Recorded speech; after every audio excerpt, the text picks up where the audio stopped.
And hello and welcome to another episode of the Underhive Lorekeepers podcast. I forgot what I was going to say at the opening here, so I'm just going to say hello.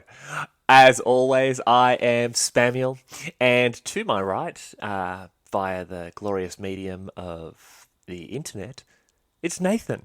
How are you, buddy? I'm good. I also forgot what I was going to say here, so I'll just say hi. Wow. So, both Nathan and myself were at children's birthday parties all day, and they were long, they were chaotic. Both of us have been scarred on an emotional, physical, and spiritual level, and we are actually not going to do an episode tonight. Strap yourselves in for 96 minutes of reasons why children's parties are the devil. Number one, Yes.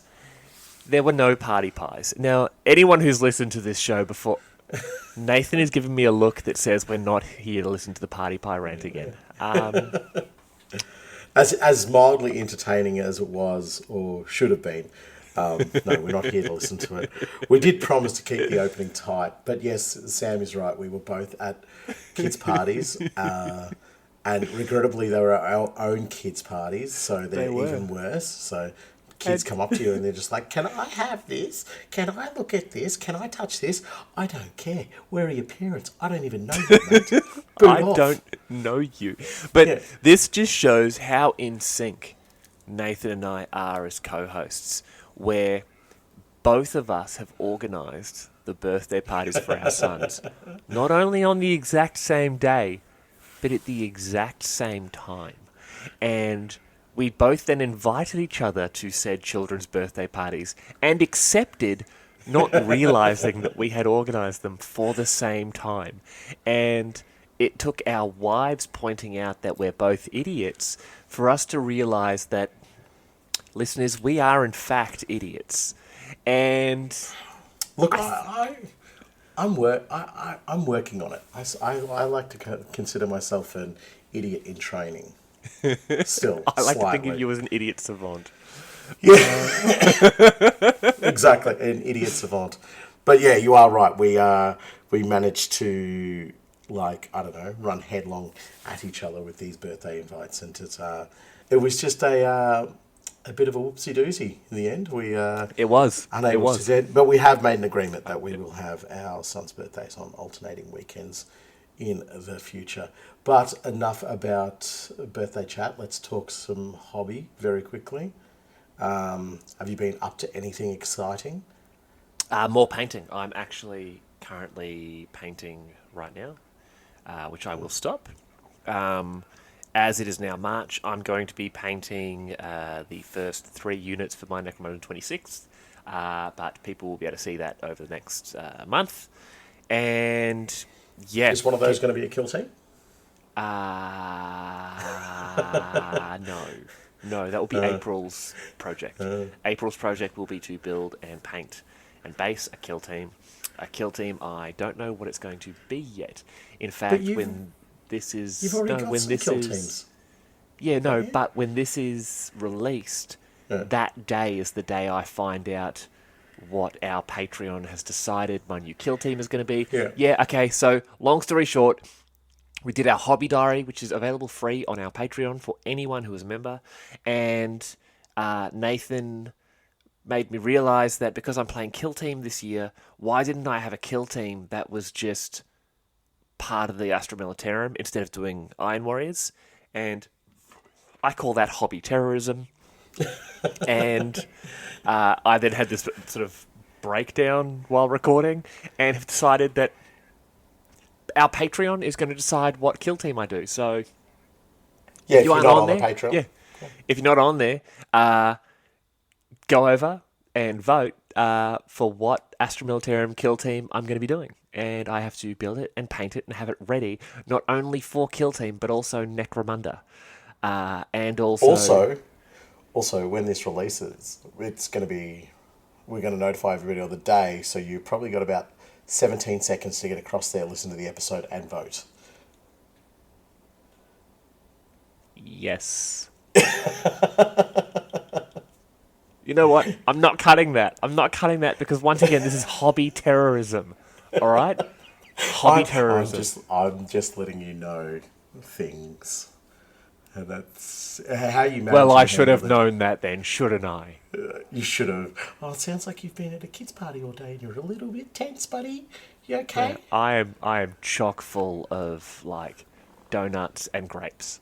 Um, Yes. basically most of my food consumed today has either been highly processed or roughage.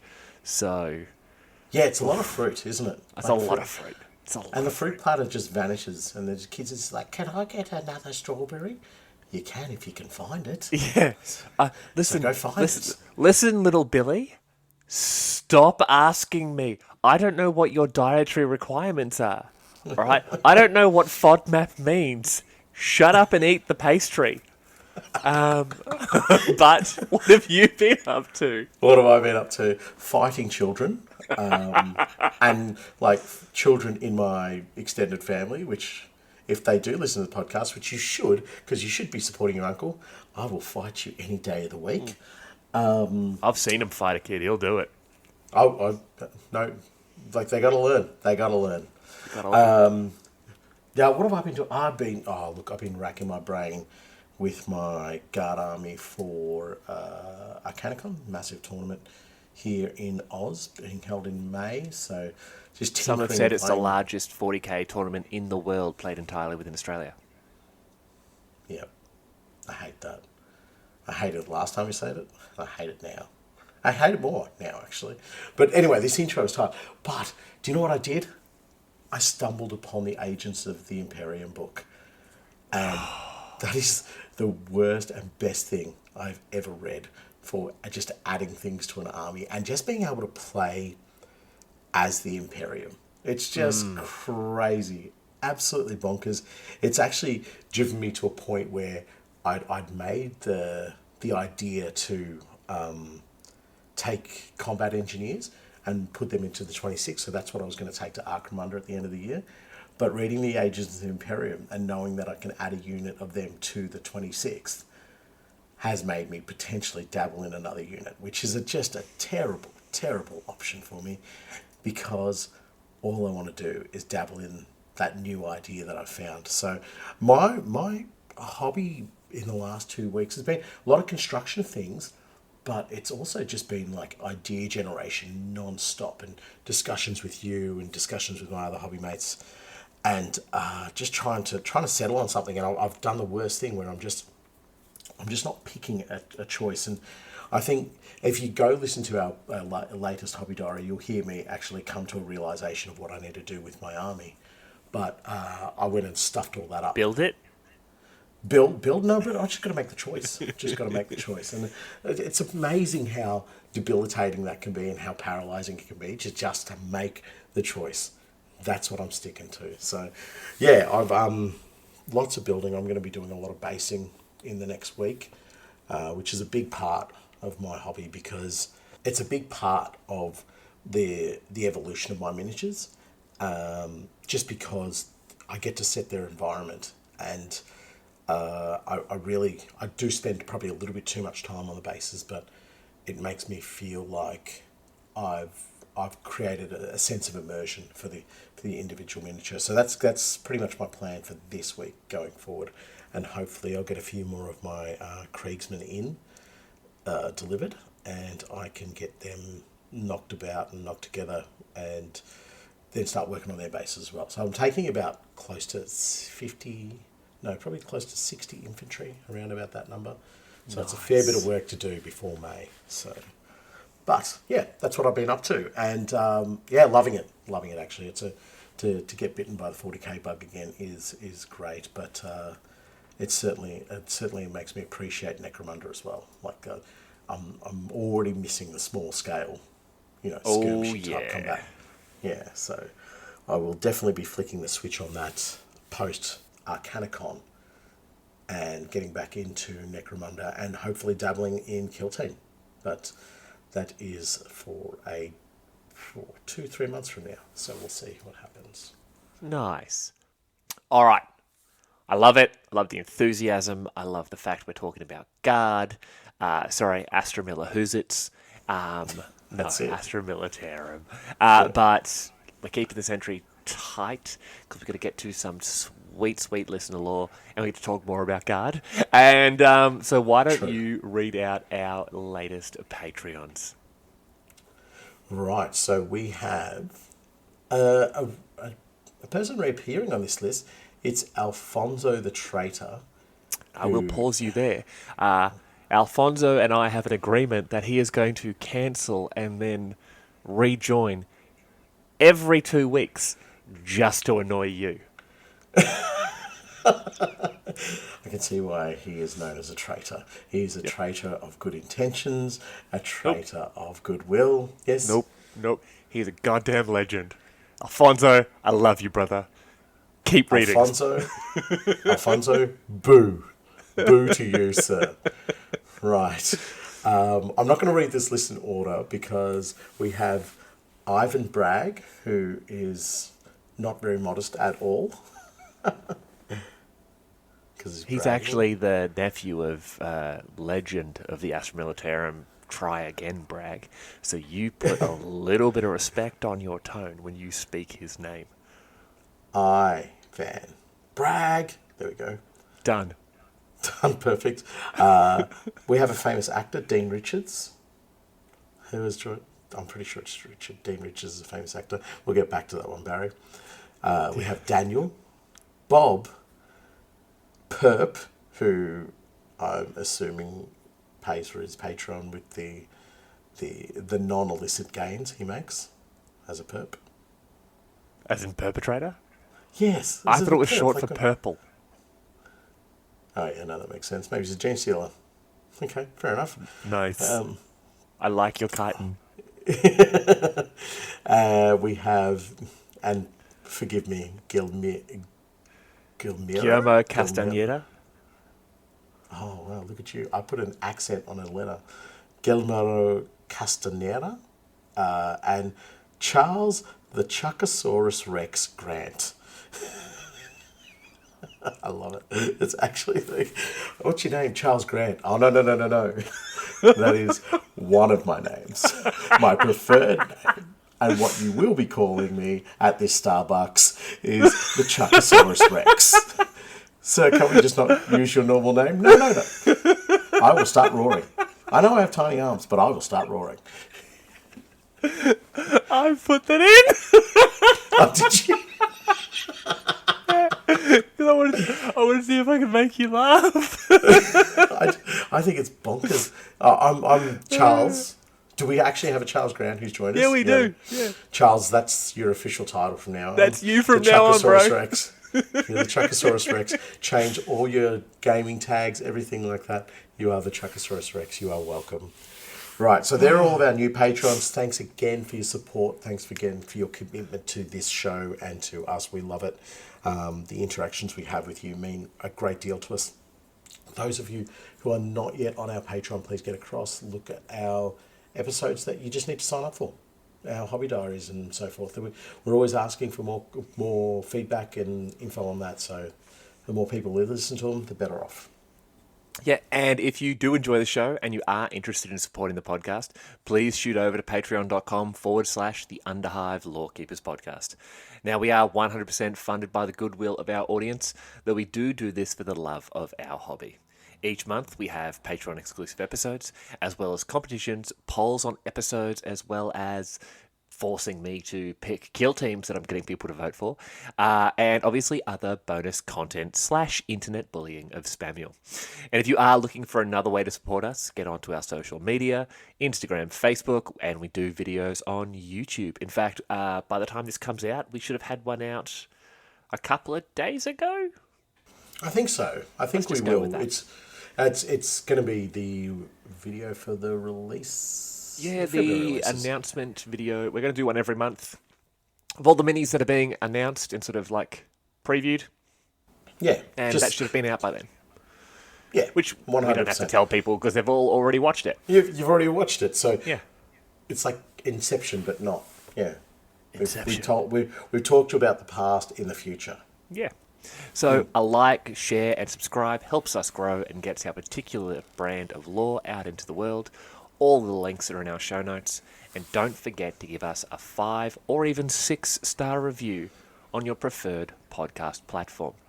We also accept blood and plasma, spinal Yes. fluid, yep, and just As general in- gifts. As in, like, plasma coils for a plasma gun? Is that what you mean? I'm talking blood plasma. You can sell that for serious money. You could sell a plasma gun for serious money. I wouldn't sell a plasma gun. You shoot it once. It's just, you'd roll the one the first time you shot it. Doesn't matter. Doesn't matter. People would walk past my grave and be like, "You see that pile of ash? That's the guy who fired the plasma gun." Yeah. Yeah. I hear he was a 20-time best sports winner. Oh, he's just Yeah. a fool. Legend. Let's get on with the episode. Let's get on to the episode. So, Nathan, it is a listener lore, and Yeah, this listen all. this has been a weird one because it was our least advertised because we talked about it and then we forgot to talk about it more, and then we went on holiday, Yeah. and I think we mentioned it like once more, and yeah, we actually had 27. Was 27? Yeah, last time I checked. Yeah, 27 entries for this one here. Who knew that the police and Astra Militarum were so popular? Yeah, no, I didn't. I didn't think the police were that popular, but Yeah. people obviously love the band. Yeah, well, hey, say what you will. Sting is a great wrestler. So, why don't we basically just jump straight into it? And I believe you are going to be reading the first one there. That is correct. I'm going to be reading from Matt Mayho, right? Yeah, I'm Mayho. gonna. Mayho. Yeah, sorry. Probably hears that all the time. That was actually Right, the so- song my wife and I came out to at our wedding. Was it? Yeah, J-ho or Tay-ho. No, it wasn't. Yeah, it was. Was it? When that like whole like we are now to introduce you to when you come in when you were all sitting down eating. Oh, I can't remember. No, you don't remember? No, Ah, no. I It's a remember boring every- wedding. I remember every moment of your wedding. Yeah, but continue. That's not comforting. Right, I'm going to read Matt's, just the way he decided to address us straight away, and then we'll get into his lore. Hi, knuckleheads. Yep, And delete. done. Okay, Matt. Yeah, great entry. Catch you on the flip-flop. Yep. Yeah, that's what knuckleheads do. Sorry, mate.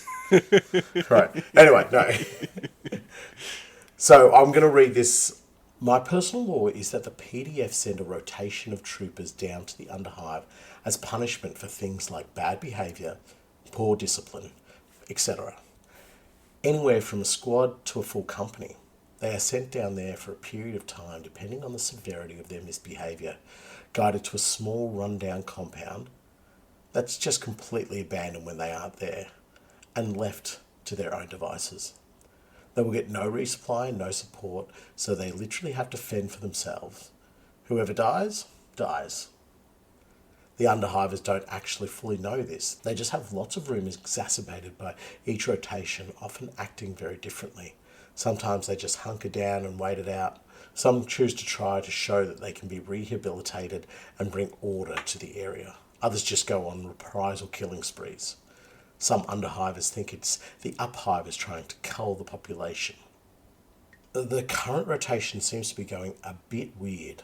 They've split up into splinter groups and have started clashing with each other, almost as if some are coming under some strange influences. There is something strange in the neighbourhood. Who are you going to call? Not the Underhive. PDF. Apparently they're weird. So I really enjoyed this read actually because it gives you the basic foundations of a concept and an idea. It's the PDF of being booted off down to like a halfway house Yes. of, the naughty no good house. We don't want to waste the time actually punishing you, but you're as thick as two bricks, or you're as naughty as a I don't know, a fox and a rabbit in a chicken Yep. coop, you know. So they send them down to this halfway house and just have a good think about what you've done here. And as Matt says, there's some who are going to go, we are going to bring order and retribution back to this. Others just go on killing sprees because they're like, well, you know, there's a whole company of us here. Let's just clear out the zone, you know, make it safe for ourselves. Or just, you know, some attach some sort of indication as to why they're going on these killing sprees. Oh, no, it's for our personal safety. It's for the safety of the upper hive, or it's this. But really, they're just going off doing weapons testing more so than anything else. Or But I'm down. I know I'm going to be down here for, a full rotation, and no matter what I do, I get to go back up to the wall anyway. Who cares? I'm gonna go very show true. these Underhive scum who the real man in charge is. Like that. That'd be the mindset of so many of them. But Yeah. one thing I love, Matt actually sent us a bunch of pictures with his entry here, and where he sort of says some of them have gone a bit strange. He's genuinely gone from sort of like on the far left of the scale. They're straight up Cadians. They've Yeah. got the green fatigues, the black armor, and they look like a standard PDF or Militarum regiment. Yeah. But then on the other side, he's thrown in like the Blackstone Fortress renegade guardsmen. Then he's got what are they called? It looks like parts of the blooded with all of the chain mail and that sort of stuff there. The gas masks. You've glossed over something here though, which is one of those guardsmen, the traitor guardsman. He's, instead of a bayonet, has an axe head on his las gun, Yeah, and yeah. that just like, seeing that part of the miniature made me go, yeah, these boys, there is something strange in their neighbourhood. They are going proper cocoa bananas here. There is something scratching at the brainstem to be able to put an axe head on the end of your las gun and think, oh yeah, this makes sense. Why haven't I done this sooner? Yeah, but that's the thing. It would make sense if it was like the stock. Like, Yeah, if you could make sense of it there. This guardsman is genuinely, when he runs out of ammunition, swinging that thing like an axe. Like yeah, there's yeah, something just strangely brutal about it. But then on the further sort of right side of him is the bloke who has a club made out of what looks like a length of rebar with like a huge artillery shell that doesn't look like it's been fired. He said that. He said it's the shells Oh, from the it's a Ogre Property Panzerfaust Shop. style grenade launcher shell. So it's Yeah, basically the Ogren grenade launcher yeah, from the yeah. Bulgren kit. It's basically one of them on a stick. Like this bloke is something is wrong in his neighborhood. If Yeah. he's going to take you out, he's also taking himself out. He's taking out this section of the hab. He's taking Yeah. out anyone in the building next door. We're gonna go, baby. We're gonna Yeah, go. we are all done. And Yeah. then he's got that awesome looking long sort of flame pike that he made. Yeah. And What I love about this weapon though is he actually said it's do you know the Cultist firebrand? Yeah, With the yeah. big long flamer? That's Yeah. his like Astra Militarum version of it. And I really love that because it's, you could see somebody who's going a bit crazy in the head. Maybe they encountered one of these cultists at one stage. Yes. And was like, that is a cracking weapon. Like he wiped out so many squads with that. I want to make one. And so while in his moment of like, fuzzy brainness, has decided to extend a flamer, add a little ignition source to it, load up a whole bunch of backpacks onto his back full of Promethium and say, I'm going to start messing stuff up. But, it's going to be my version of my fire pike. But yeah, I love the miniatures that have been attached to this email. They really help sell the point of what Matt's talking about, especially that first two images of what you're saying. Like, You have the standard guard, and then you have the guard who are clearly messed up. And what I Yep. love is the painting of them. There is very, very similar painting. Like he's not trying to over accentuate too many details. He's letting the miniature talk for itself, which you just go, yeah, there's boys running around with their las guns. They look pretty like good, high fives all round, fantastic. And the other ones, because they've got so many little bits and details hanging off them, and they don't look uniform. You know, these are the ones who are having a bit of a struggle upstairs in the old brain pan. Oh, Something yeah. is scratching them. So, but furthermore to what I was saying before, this idea, because it allows you to take anything from a squad to a full company or whatever and drop them into that zone, you could genuinely have, heavy weapon teams and all manner of different things, and just find a way that you can represent them in Necromunda, like what we're doing with the 26. We're trying to Yes. see how we can represent Necromunda into the 40k environment. That's what you do in this environment, and it allows you to take that Astra Militarum numbers and volume and take the freedom of Necromunda and really just mush the two together to come up with what you're looking for. So, like, instinctively straight away, I think of, like, say, perhaps a Cassican, a member of the Cassican has gone down there to say, I need to retrieve Trooper X, Y, and Z, right? But it's a small three-man Cassican team that have made their way down there, Venators, all that, but they've been, afflicted by their travels through the Underhive. Yes. So they're now wearing bits and pieces that they've had to work on to get down to that level. Their hotshot las guns unreliable at this, so they go for more solid weaponry, but it still packs a punch. So even like something like replacing the hotshot las gun with a stub cannon or a stub gun or something like that, something that Yeah. is, still packs that punch, highly reliable in terms of ammunition, and you have this handful of Cassican, or they wouldn't be Cassican because Acadians, but they're the elite element of the stationed Imperial Guard or Astra Militarum on Necromunda, or an elite element of the PDF, because I can imagine they'd still have them as well. The professional soldiers of the PDF, and they're sent down to recover, Trooper Mayho, who has gone off the deep end or who has actually been wrongfully sent down into that region and needs to be recovered. They're like, well, unfortunately, he's had some of these influences get at him, so now we need to go kill him because Yes. he wasn't supposed to be sent here in the first place, but that ship has now sailed off into the sunset with a mad That ship Mayho on sailed, board. it sank, and then we bombed the sinking site. I'm also looking at that Firepike model a little bit closer. That is made from a Cities of Sigmar steel helm.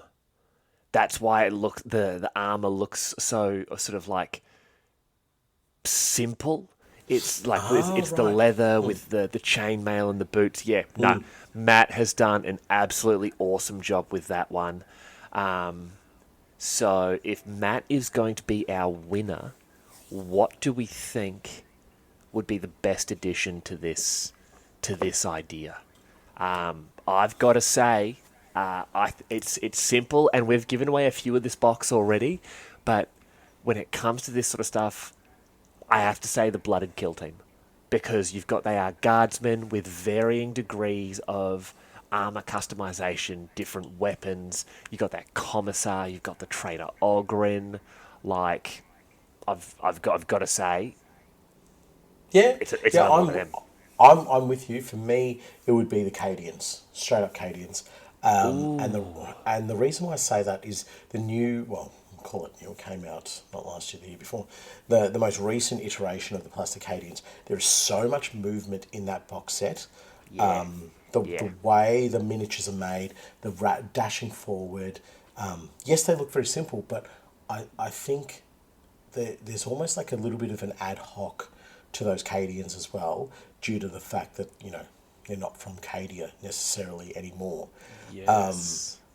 and so I think that to me is more of a blank canvas rather than the other one, just because it you can like what Matt has done here. He's added to and built on and done this and all these tiny little elements that have really taken them to that next level. Because to be lost and damned, if you want to, or to be like, devoid of your senses, doesn't mean that you necessarily have to have scarred armor or anything along those lines. You might just need, you know, a different painted coloured gun.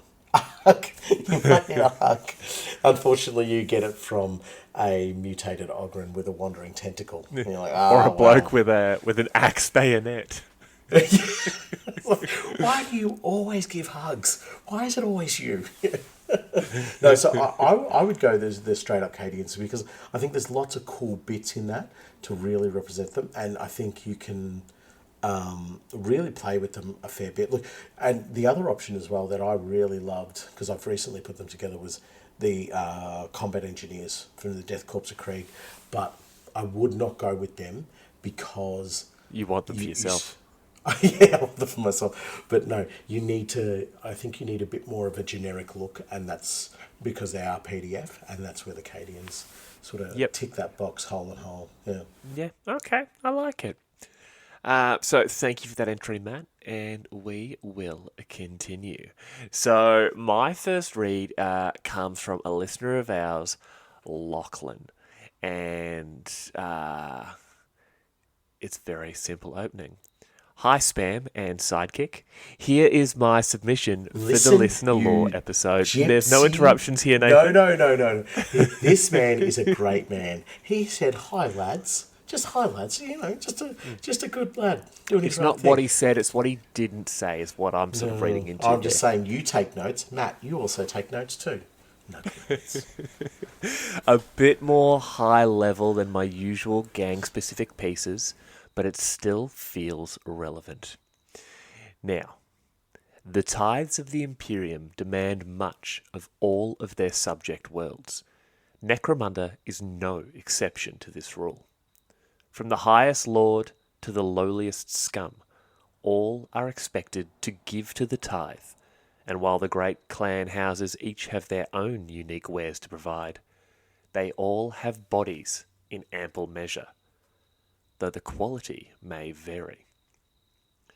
The glorious house of Van Saar produces some of the finest arms of Necromunda, but their bodies are ravaged by malign energies caused by their flawed STC, leaving them frail and weak, but also incredibly intelligent and handsome.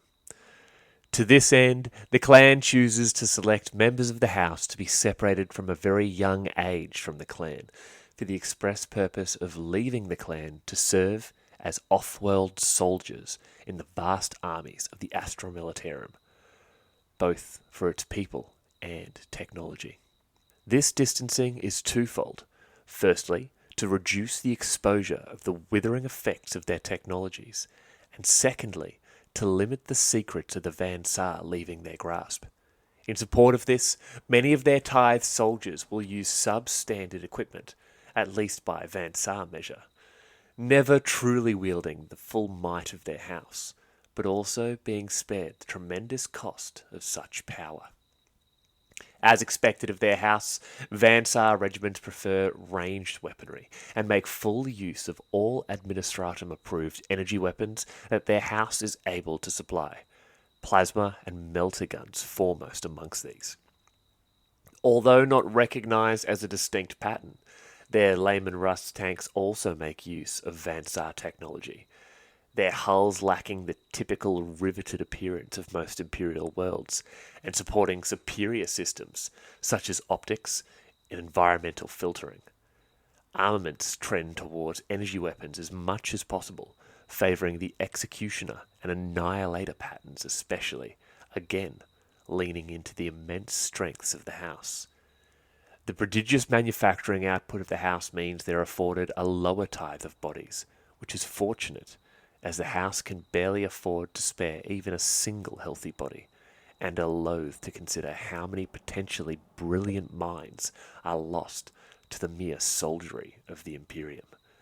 But such a price is necessary, for none are beyond the demands of the tithes of Necromunda, not even the Van Saar. Well, let me just say here, Yep. I'm really happy with that. I love the fact that he recognises the sort of tiering of the podcast, but the fact it is two things I love: the Imperial Guard, and of course, Vansar superiority. So, notes. I'm going to cut you off. A couple of notes. Right. At times when you guys send in your listener lore, we sometimes maybe add a word or maybe subtract a sentence just to make it flow better, whatever, or just what makes it work better a little bit for us. We don't try to modify things too much. Sam did, however, add two things about the intelligence and the good looks of the Vansar. That was not added in anywhere in this, so as always, he is lying about the Vansar. And secondly, this is open to discussion to anybody who wants to discuss it. And I know that people have criticised the way that I just pronounce things. It is not a Lehman Russ. It is a Lehman Russ. It's Lehman Russ. It's Lehman Russ. It's French. Le Mans. Lehman. You upset me, sir. You've been told to pronounce it Valois, and you're like, all the words in 40k then. All the words are now French. It is a Spas Maroon. Spas Maroon. Spas Maroon. Well, okay, that you're wrong about Lehman Russ. Let's move on. What did you think of Lachlan's lore? I absolutely love it. Like, ignoring the Vansar aspect of it, you could take this as any technologically superior sort of society within the Imperium. And we see it, like, individual planets will adjust the sort of STC, or adjust the process of manufacturing standard equipment to suit their own culture. The Vestroians' weapons are long, beautiful, antique pieces. The Tanith had the Nalwood stocks. Yep. The Riser Forge World produces the greatest lasguns ever made. You know, etc., etc. Everything I've said there is canon. But the idea that the vehicles themselves can be changed as well is something I don't think is sort of approached as much. Like, do you remember the old Forge World? Like, they had like the Mars pattern Lehman Russ turrets, and they had the Riser pattern. Yeah. The Riser patterns. They had the Mars pattern, Lehman Russ variants. Yes, I agree with that. And then, like, the Krieg had they had all the hazardous condition covers over all their vents and stuff.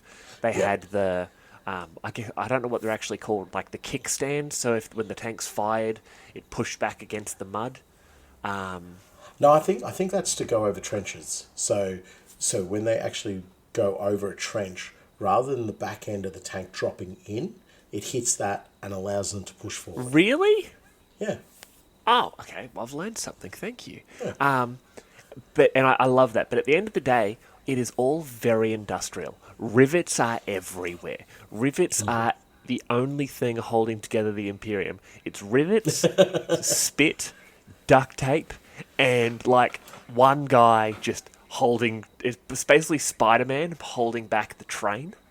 But it's just one lowly administratum adept that is just there. He died thousands of years ago, but he holds on. Yeah. And Lachlan turns around and is just like, nah, man, those rivets, gone. Like, all right, I can imagine these very streamlined, sort of like really nicely done welds. You know, it's all held together like that. Then, like, the advanced optics, environmental filtering, they're basically just going, cool, let's take the shell of it, let's get rid of all these stupid rivets. That's Goliath and Orlok crap.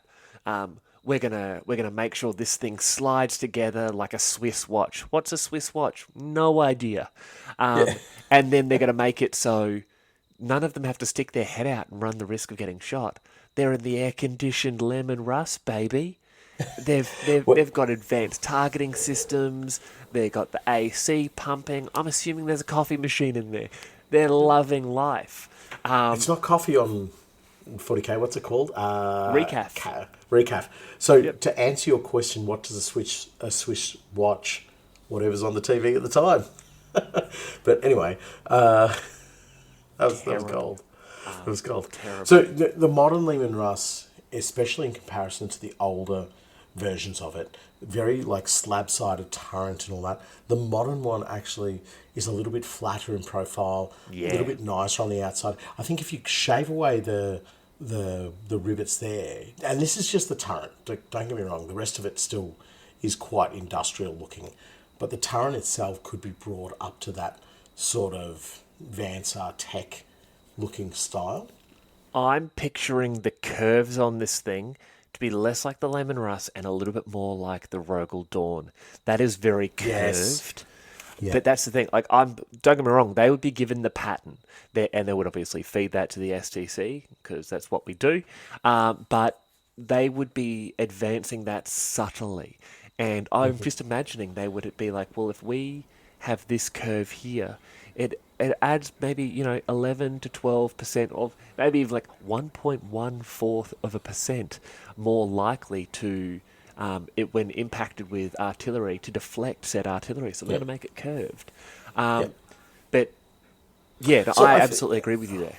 I think you could the element of this design. Let's talking the tank wise. If you take away a few of the boxy elements of a Lehman Russ and the Chimera and the Basilisk and all that, you take away those really hard, sharp edges. And you don't necessarily have to be rounded or more organic looking, but they just need to look less boxy. I think you can Yeah, start to get yeah. an idea and a concept of what this Vansar Lehman Russ would look like. I think it would be something that would have very interchangeable weapons. So they'd be like, yes, we can easily fit multi-melters and plasma cannons onto this Correct. thing. But, in times of need, we can replace that side-mounted plasma cannon with like a multi-laser setup or a tarantula battery for the turret or something along those lines. Something that Oh, we can dude, yes. utilize our power source for. So if we do take damage to our weapons, we are not limited by the fact that, okay, well, that's the end of the show. We can actually, it's almost like a plug and play sort of concept that I'm thinking of, where the Vansar would definitely do this. They would have this technology that they would say, okay, we have the power source inside the tank. As long as that's still functioning, all we need to do is find weapons that can draw from that power source, and that's exactly what Lachlan's talking about. Is they're using more, I guess, energy weapons and more things that can draw from a power source, not necessarily in need of ballistic ammunition. Yeah, but he specifically says that they're typically fielding the Executioner and Annihilator variants. The Executioner has that beautiful big, is it the plasma destructor, plasma destroyer? Yeah, Yeah. it's that beautiful big plasma destroyer. It's usually got that las cannon on the front. You're gonna put. Oh, you could be a real dork and put heavy bolters on there, but come on, you want plasma all over that thing. Yeah, of And course, yeah. and then you got the Annihilator, which is the twin-linked las cannons. And then So, you got the las cannon on the front again. I would maybe go heavy bolters with this one. no, multi-melters, all drawing from the same power source. Well, Like then really, it'd have to be las then because it's no, but they like, how we can buy an inverter or a converter. Should know this stuff. You do like I sparky, do. zappy I stuff. do. So that means you can turn X power into Y power as needed. Yes. Yeah. Am I saying that right? So could you not do that within the tank? You go, okay, well, this is the energy sources and power that we use for the las cannon setups that we have here. But our multi-melters, we still draw from the same power. We just convert it differently and use it to be, multi-meltery. Multerary. Isn't I swear a melter gun uses a type of fusion. fuel as it's fusion. It's fusion, It's isn't fusion. Yeah, it's a fusion gun. Because that's what they used to be called. Oh, that's what the Eldar call them. But it is it? a Yeah, fusion no, gun. you're right. Okay, yeah, no. I can definitely see an Annihilator with with multi-melters. If you with can do a minimalist. multi-melters, yeah. Nah, I'd still go las cannons. I'm a sucker for anti-tank weapons to be No, all you can't put anti-tank. you can't put las cannons on site sponsons. You can in this man's army. In this Vance Hour army, you can. Yeah, so just moving away from the Layman Russ, I love it. But also, yeah, I love the fact that they're going. We know that we are going to have to, because they'll have the projection analysis for their expected production decades and decades ahead of time, and I Yeah, love definitely. that they're able to say we're going to need to produce bodies for the tithe that year. So let's get kids away from the STC now so their bodies aren't absolutely ravaged by radioactivity. And instead, let's maybe put them in like a halfway house between the sort of House of Van Sar and like the rest of society. Let's have them raised apart from us, possibly under maybe hired, almost like a scholar progenum, where they're teaching these young Van Sar children the ways of the Astra Militarum, the ways of the house, how to use Van Sar equipment, so that they're still equipped better than your average guardsman. Not as good as maybe Kazakin or Stormtroopers or whatever, but they're still equipped better. And they're able to use those skills not only to pay what the house owes, but also to improve the name of Van Sar across the galaxy. 100%. So when you were talking there, I was thinking they still need to know that they come from House Van Sar, and they would Yeah. need to understand that the task that they've been set, the mission and the path that they're on, is as of the same importance as those who are to be tethered to the STC. Yep. Because Yep. what you're doing is you're protecting our house by going out into the world and showing that you are representatives of, or not the world, the galaxy. You're representatives of not only Necromunda but House Van Sar, and you're able to fight at this elite, well, more specialized level. You're protecting the house from needing to tithe into individuals who cannot and should not be tithed, and you're Yeah. also allowing the house to give sort of, I guess, project itself. Like, there's like almost an economy of body here where they say, as you're saying, they look, a decade into the future. They go, we're not going to meet the armament tithe in that particular year. So what we're going to need to do is have bodies available. So we need, 1,000 candidates who will go forward. But our promise to Helmor or the Aranthians, or even more so the Imperium, is that the individuals we're going to give you, they're fight ready. So Yeah. there is very little training. Then they're not going to be stupid. They are going to be well equipped. They're going to be well trained, and they're going to be ready to deploy straight to a battlefield. Now, the unfortunate thing being with the Guard is that they will be utilised as a resource and not as what they should be intended as, which is, almost an elite fighting force, just a little bit more elite than your basic infantry. So they should be set out to do tasks that aren't just like run and go catch bullets with your face. But unfortunately, that's what the Guard's going to do to them. But in saying that, the Vance are still getting the benefit of having deployed their tithe in forms of body and in armament, And then, as you see, they will be equipped with better weaponry. They'll be equipped with better tactics and so forth. But it's a two-edged sword. When I read this one, I really thought it's dangerous. You start over Oh equipping yeah. regiments, and that's when the commissars, and that's when the other elements of the Imperial Guard that ask a lot of questions come a knocking and say, that's some very, very funky technology there. Like, you have, how are you converting your las cannon power into fusion energy? How are you doing that? Please explain that. Oh, you can't explain it without saying, don't ask questions? Well, you're in a load of trouble here. Or even, just having las guns that can maybe have a better engagement range, or multiple different types of firing options and so forth. All of that stuff becomes a bit sort of dangerous for the house because it will all lead back to them. So where you do the good side of it by providing the tithe, you can also undermine yourself a little bit by making your weapons just a little bit too good, which is, it's a bit of a sad thing. Like you can't equip the sons and daughters of your house with better weaponry because you will shine too much of a spotlight upon what you're doing. And how do you know how to make that? You know, it takes one little tech priest to go, what are you doing with that plasma coil? Which is why I sort of see them as less sort of grunts. I see them, not at the same combat level or training level as the Kazakin, but I still see them as sort of maybe the Necromundan version of Kazakin or Stormtroopers. I see them as less shock trooper, more special ops. Yes, yeah, look, absolutely, I totally agree. But I don't think the tithe is that discriminating. You know what I mean? Yeah, I just don't like if they were in the 26 by all means. Yes, they are. That we don't.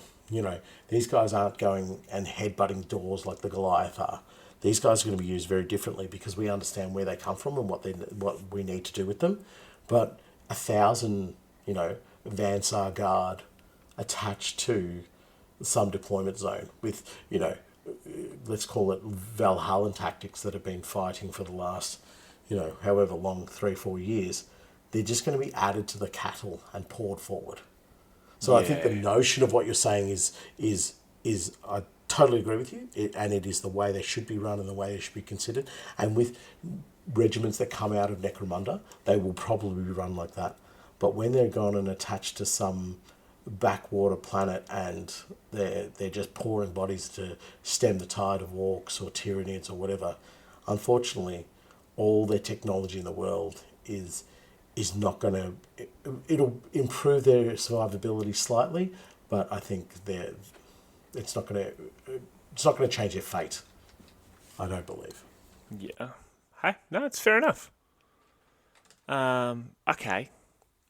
So what do you see as what we would send to Lachlan if he wins this?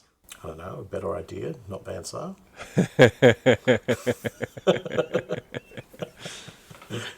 I would actually send him the correct pronunciation for Lehman Russ,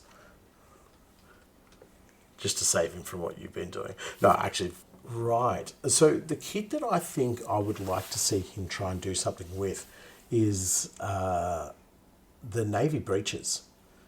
And the reason Oh, yeah. and the reason for that is that they do come with a multi-laser, so they are using that energy weapon basis. They have a model in there with a chain fist, but this kit I think would take a lot of messing around with. Like, your shotguns then become like a different kind of carbine sort of las gun that is already supercharged, because I think in the rules it's stronger than a las gun anyway, it fires more shots, all the rest of it. You could then have the chain fist being run as a more elaborate sort of power claw type thing. I think the navy breeches I think would work because they have that extra element of armor, and just looking at that kit, removing the heads and replacing them with Vansar heads, I think would be very, very cool. Yeah, I like that. What would your kit be? What would you like to see See, my in his brain cruiser? automatically goes towards the Kazakin. Righto, yep. The hotshot lasguns, I think they're the hotshot lasgun, but They they're are, yeah. slightly more armored. They're equipped better. They're better shots in game, etc. But also going a little bit sort of left field here. Sentinel, A sentinel, just a straight up sentinel. Sentinel, like Oh. the armored Sentinel, because you can go that the plasma gun, sorry, the plasma cannon. It's got the hunter killer missile and that sort of stuff. I'd love to see it with maybe like a radar dish on the back and like really techno it up a little bit. You could do some real cool stuff. I think there's two things with that straight away when you mention the Sentinel. Firstly, is the hunter-killer missile wouldn't be a ballistic missile. It'd be like a one-shot energy weapon. You know what I Yes, mean? yes. So it has a like it burns out its power core and just boom, fires this shot straight through. You get one shot with this energy weapon, but mate, you know it's destined to, like, if it hits, it's going to cause some serious damage. The other thing Yeah. with the most modern iteration of the Sentinel, it's a little bit more smoother, it's a little bit more rounded edges. It Yep, yep. doesn't look as boxy as it used to, and most certainly doesn't look as boxy as the rest of the guard vehicles either. Yeah, you can slice those rivets off. They're gone. You can do it as a scout version. Like, do it as a scout version if you wanted to. And then, with the pilot, you just have to replace the head with a Vansar head. Um, you could really do something cool with that heading towards this idea for what Lachlan's come up with for the Vansar guard. I think that would be very cool. Yeah, definitely. I think what I'd mentioned earlier at the start of the episode about the agents of the Imperium, if you were to run a Vansar army in the Guard, the agents in the Imperium would be something that you'd want to be adding all the time. Yes. Yes. And I just think of like a Vindicare or a maybe just a Vindicare. A Vindicare assassin would suit them beautifully as well. Like a highly elite member of the Vansar who gets sent off, who's just like, yes, you have done all the training. We've actually put some nanobites up your nose as well, so you're Yes. incredibly dangerous. Yes. They might not have been one of the children taken away at the beginning. They might be an actual ganger, has been it, seen it, done it, and has said, listen, send me with this crew so I can watch them, because then if I see any that are really useful, I can bring them back. Yeah, I'll keep them alive. I'll keep them alive for this I can tour. make that promise. Yes. Exactly. And that'd be your Yeah. Vindicare assassin. That'd be your Vansar Sly Marbo. You know what I mean? Yeah, perfect. Yeah. Perfect. And yeah, definitely a Vansar army needs to really touch on and play with the agents of the Imperium to just Yep. it needs that extra touch of technology, that extra touch of something else that you just don't get from a straight Imperial Guard list. Yep. Yeah, right. All right. Nice. So that was our second read. I don't know if we've got the same amount of reads in this one, but I'll move on to our next one, which is, let me have a look at my list. It is Adam. Adam, the bloke who only likes to walk everywhere. Adam Walker. That's a good one. I'm on fire on this episode, I reckon. Just gold. Comedy gold. So Adam has written us quite the saga. So sit back, relax, put your feet up and enjoy this one. I will say that well done, Adam, in the way that you approach your email with love the show and love catching up now that I've completed the 3 episodes. So beautiful. That's the way it's done. Again, Matt, take notes. Right. So let us. I like knuckleheads. Oh, I like it. It's just like, why can't it be hi knuckleheads and Nathan? Just read. Okay. So Adam, just give us a little touch of background as to what it is, and it's sort of framing this scenario and this idea of his Ironbound Legion in a world where I guess Secundus is still around. There is the skull has been established as well, because that's important for this narrative, and it's almost like a folklore slash passed down of events type of story. So these guys are called the Ironbound Legion of Hive Dross. The choking smog of Hive Dross clung to Baron Helmick Grime as he gazed out over the pit-fighting arenas, the muffled roar of the crowd below rattling through the crumbling hive walls. Once a lord of refinement and influence, Halric now stood as an outcast of House Grime, stripped of his titles and honour after the scandal that exiled him into this festering hive. Yet fate had a cruel sense of humour.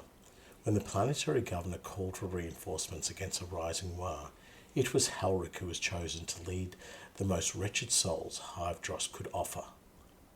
Penal Legion. The overseer of Dross had called it a mockery, a death sentence wrapped in the guise of duty. I will say, I love that line the first time I read it. A death sentence wrapped in the guise of duty. High five to all my guard players out there. What stood before Halric now, awaiting his orders, was no legion. It was a horde of savages. The mutants were the worst of them, twisted by the toxins of the lower hive Po. Their hulking frames and grotesque features marked them as abominations in the eye of the Imperium. They snarled and snapped at one another like feral beasts, their crude weapons stained with the blood of countless arena foes. Beside them stood the abhumans, ratlings with sharp eyes and sharper tongues, their scavenger instincts barely held in check, and ogrins, massive and dim-witted, their loyalty only as strong as the hand that fed them. The pit fighters completed the ranks, their bodies scarred from a lifetime of brutal combat. They carried makeshift weapons, chainsaws, spiked bats, and serrated knives, relics of the arenas where they had slaughtered for sport. Then there were the psychers, shackled and collared with crude neural inhibitors that sparked and hissed when their powers flared too brightly. These were walking nightmares, their eyes glowing faintly with sickly warp light. Halric could feel their presence like a weight pressing against his chest, but he dared not let his revulsion show. "This is what they gave me to fight an orc war," Halric muttered, gripping the hilt of his sword, a family relic he had sworn never to draw again. His discontent was interrupted by a hulking figure approaching. "Name's Torgal," the mutant growled, his voice as rough as grinding metal, his haunched frame towering over Halric, his massive fist crusted with dried blood. "We fight for blood, for survival, not for you, noble." Halric met Torgal's gaze, unflinching. "You'll fight for me, mutant. I'll see to it that you're flayed and left to the scavenger rats." Torgal bared his fangs in a grin. "Bold words for a man in exile. Let's see if you've got more than that sword to back them up." When the ironbound legion marched from Hive Dross, even the orcs took pause. The mutants and abhumans howled and jeered as they advanced, their warped bodies bristling with improvised weapons. The pit fighters marched with grim determination, their bloodlust palpable. At the head rode Halric, his noble bearing tarnished but unbroken. The Wa had already carved through the PDF forces stationed at Hive Centra, leaving the defenders in disarray. Halric's orders were clear. Hold the line at the rift, a narrow canyon that served as the last natural barrier before the orcs reached the Hive spires. The first clash was chaos incarnate. The orcs charged with reckless abandon, their war cries echoing off the canyon walls. The mutants met them with equal ferocity, their malformed bodies crashing into the green tide. Ogrins swung massive clubs, scattering orcs like rag dolls, while pit fighters darted in with savage precision, cutting down anything in their path. Amid the slaughter, Halric stood as a grim beacon, his family's sword glowing faintly with an unnatural light, cleaved through orc after orc. The blade felt alive in his hands, its ancient power thrumming with each strike. The tide turned when the orcs unleashed their war machines. Death dreads and looted tanks roared forward, spitting fire and shrapnel. It was then that Halric called for the psychers. The collared psychers, trembling with fear and barely in control of their own power, unleashed a storm of warp energy. Bolts of unnatural light crackled through the orc lines, tearing the metal and flesh apart. But the cost was steep. Some psychers collapsed, their bodies consumed by the warp. Others screamed as their inhibitors failed, their uncontrolled powers mutating them into even more horrific forms. Through it all, Halric pressed forward, his sights set on the orc war boss, a massive brute clad in cobbled together armour. The final stand. The war boss loomed over Halric, bellowing a guttural challenge. Halric met him head on, his sword flashing with eerie brilliance as it clashed against the orc's crude power claw. Around them, the remnants of the iron-bound fought like madmen, their desperation turning them into beasts. Torgal, his hulking form drenched in orc blood, barreled into a mob of greenskins, scattering them with brutal swings of his spiked mace. Nearby, Sister Carla Thorne, a former Sister of Battle turned repentant preacher, rallied the fighters with hymns of the Emperor, her voice cutting through the chaos. Howard's duel with the Warboss reached its climax as his sword pierced the Warboss's crude armour with a sickening crunch. The orc's eyes bulged with fury and confusion as the barbed edge of the blade drove deep into its chest. It staggered back, roaring in defiance, but Hulric was relentless. With one final Herculean effort, he wrenched the sword free and struck again, cleaving the Warboss's skull in a spray of green ichor.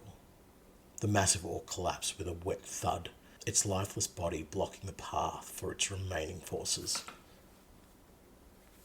However, the battle didn't pause for long. The orcs, enraged by the death of their leader, surged forward in a final bloodthirsty push. The ironbound, exhausted and bloodied, barely held the line. Torg was torn in half by an orc's power claw, but even in his last moments, the mutant's death scream spurred the others on.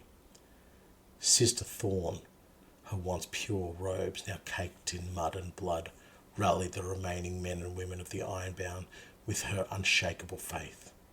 "The Emperor's light is with us," she screamed, her voice barely audible over the din of battle. "We fight for redemption. We fight for him." Her words echoed through the dying legion, igniting the flickering embers of defiance in their hearts. They were mutants, abhumans, criminals, outcasts. Yet in that moment, they were more than that. They were soldiers of the Emperor, and they would not fall here.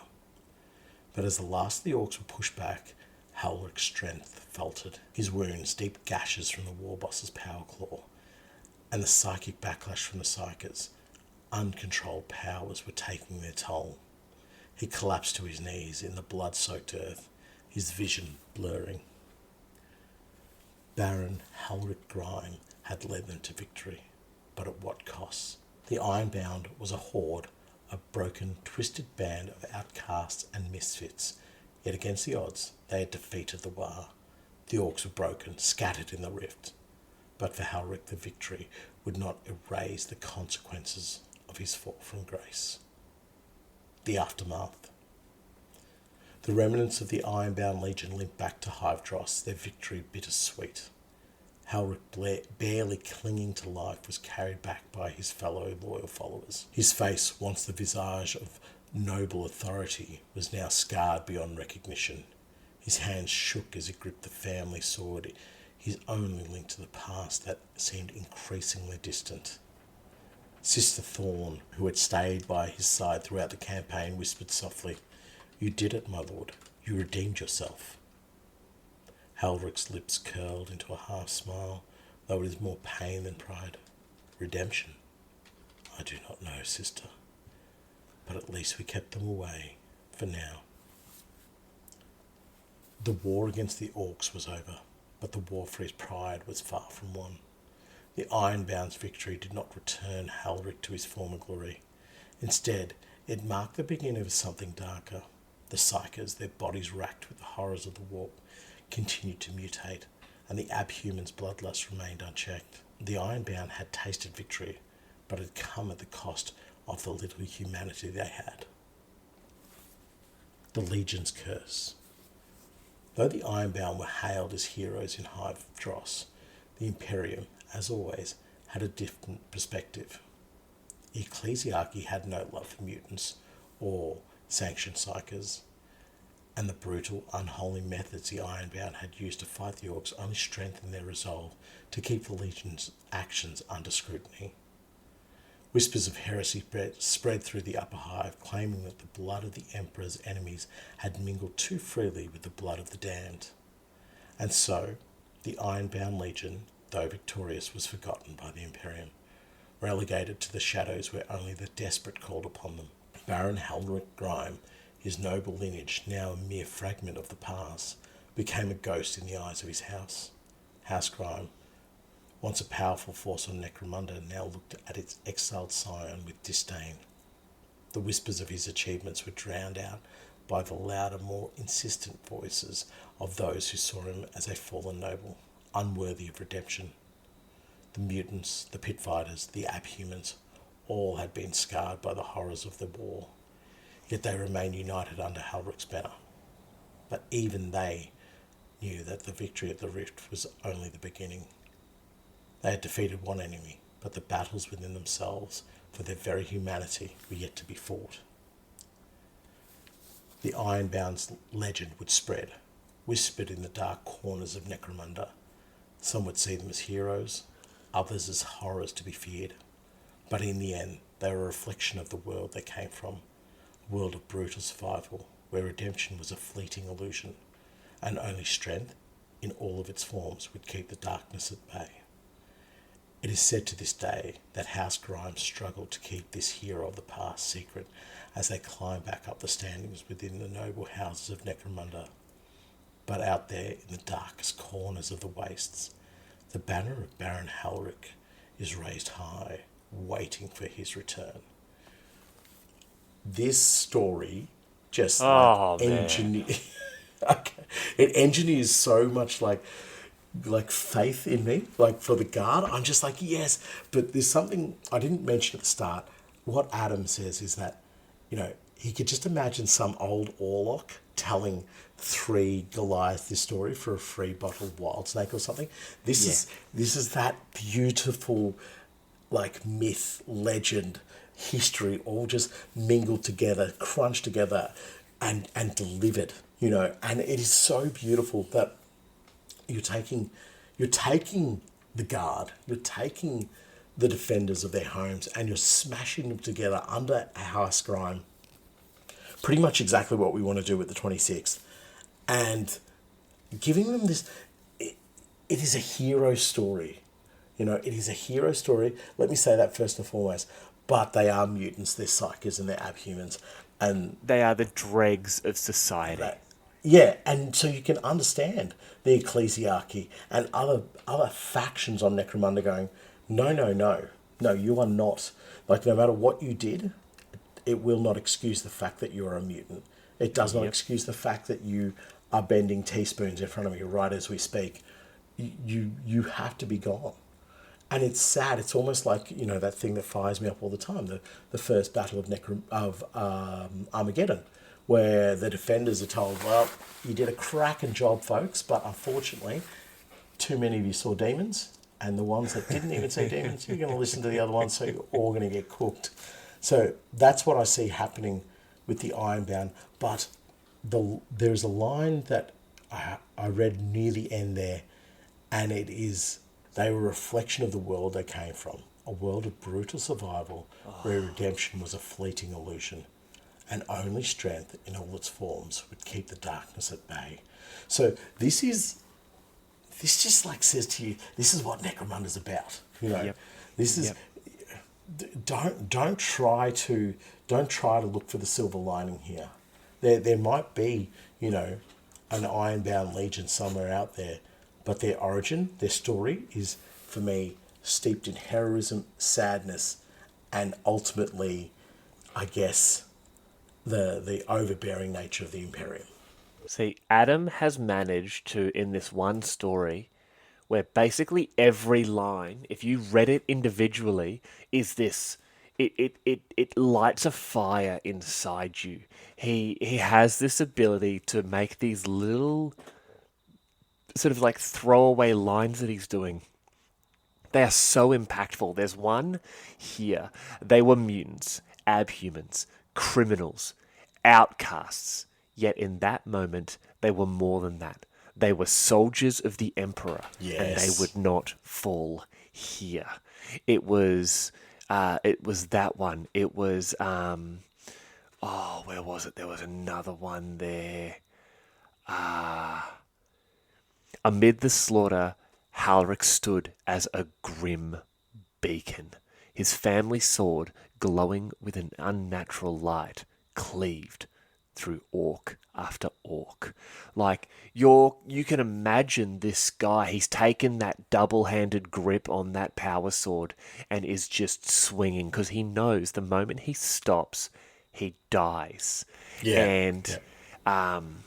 the around them, the remnants of the Ironbound fought like madmen, their desperation turning them into beasts. He's already stated that a bunch of them are mutants and outcasts and criminals, but it is this action that makes them lose their humanity just temporarily. Yeah. And the the ebbs and flows of hope throughout this. That sister Carla Thorne, Yes. the Repentia turned, preacher. Where at the end she was there with Halric, and she's said, "You've redeemed yourself." That is so much more impactful because it comes from her, a former Repentia. Yeah. Like Yeah. she's saying, "I did it, and you've done it too." And he says, "Redemption, I do not know, sister, but at least we kept them away for now." Oh, They wouldn't understand that, like, at that point, they think another war can hit our planet. And I yep, guess this is what Adam was saying at the start of the email. It's like, he's getting a bit of poetic license here to go, yeah, I can talk about the fact that they are, there's a war on Necromunda. And, it disappears into the annals of history and so forth. But this allows you to create the army on the planet. It never needs to go off world. And all these elements of, abhuman and so forth, they can all be banded together.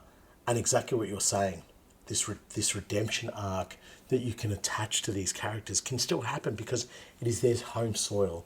It's yep. what they know, it's what they love. Maybe not love, but it's what they're familiar with and what they are willing to die to protect.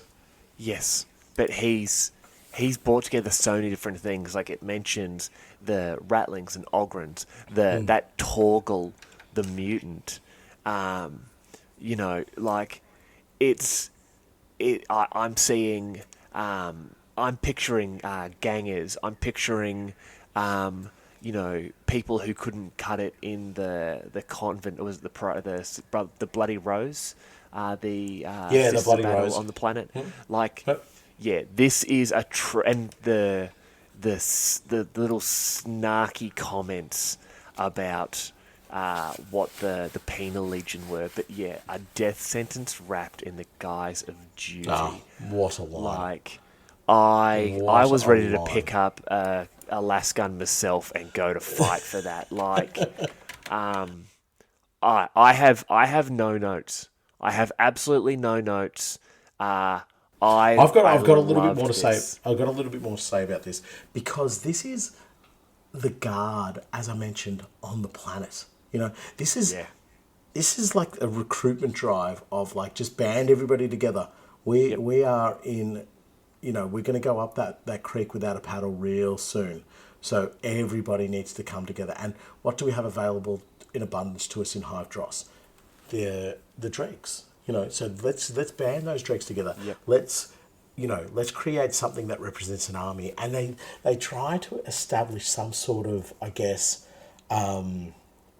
legitimacy to it by Yeah. attaching a house grime noble. You know, they're going, oh yeah, the most militaristic noble house is going to be leading this army. Oh, okay. Banners get raised and medals get handed out and so forth, and we are able to, validate the army in a way. Oh, do we get any support? No.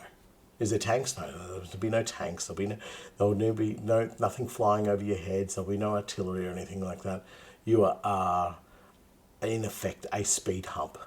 So what we want you Yes. to do is slow down this orc war. They would be told to go defeat it, but I can imagine in the backgrounds of all this, the PDF are being reorganised, or maybe gangers are coming together and they're saying, okay, we're going to organise an army that's comprised almost entirely of our gangers, and then we'll start to attach some vehicles to it. So the Ironbound will go out there, they will speed hump this war, and then we will kill them as they try and approach one of the spies. Beautiful, Yep. fantastic Yep. strategy.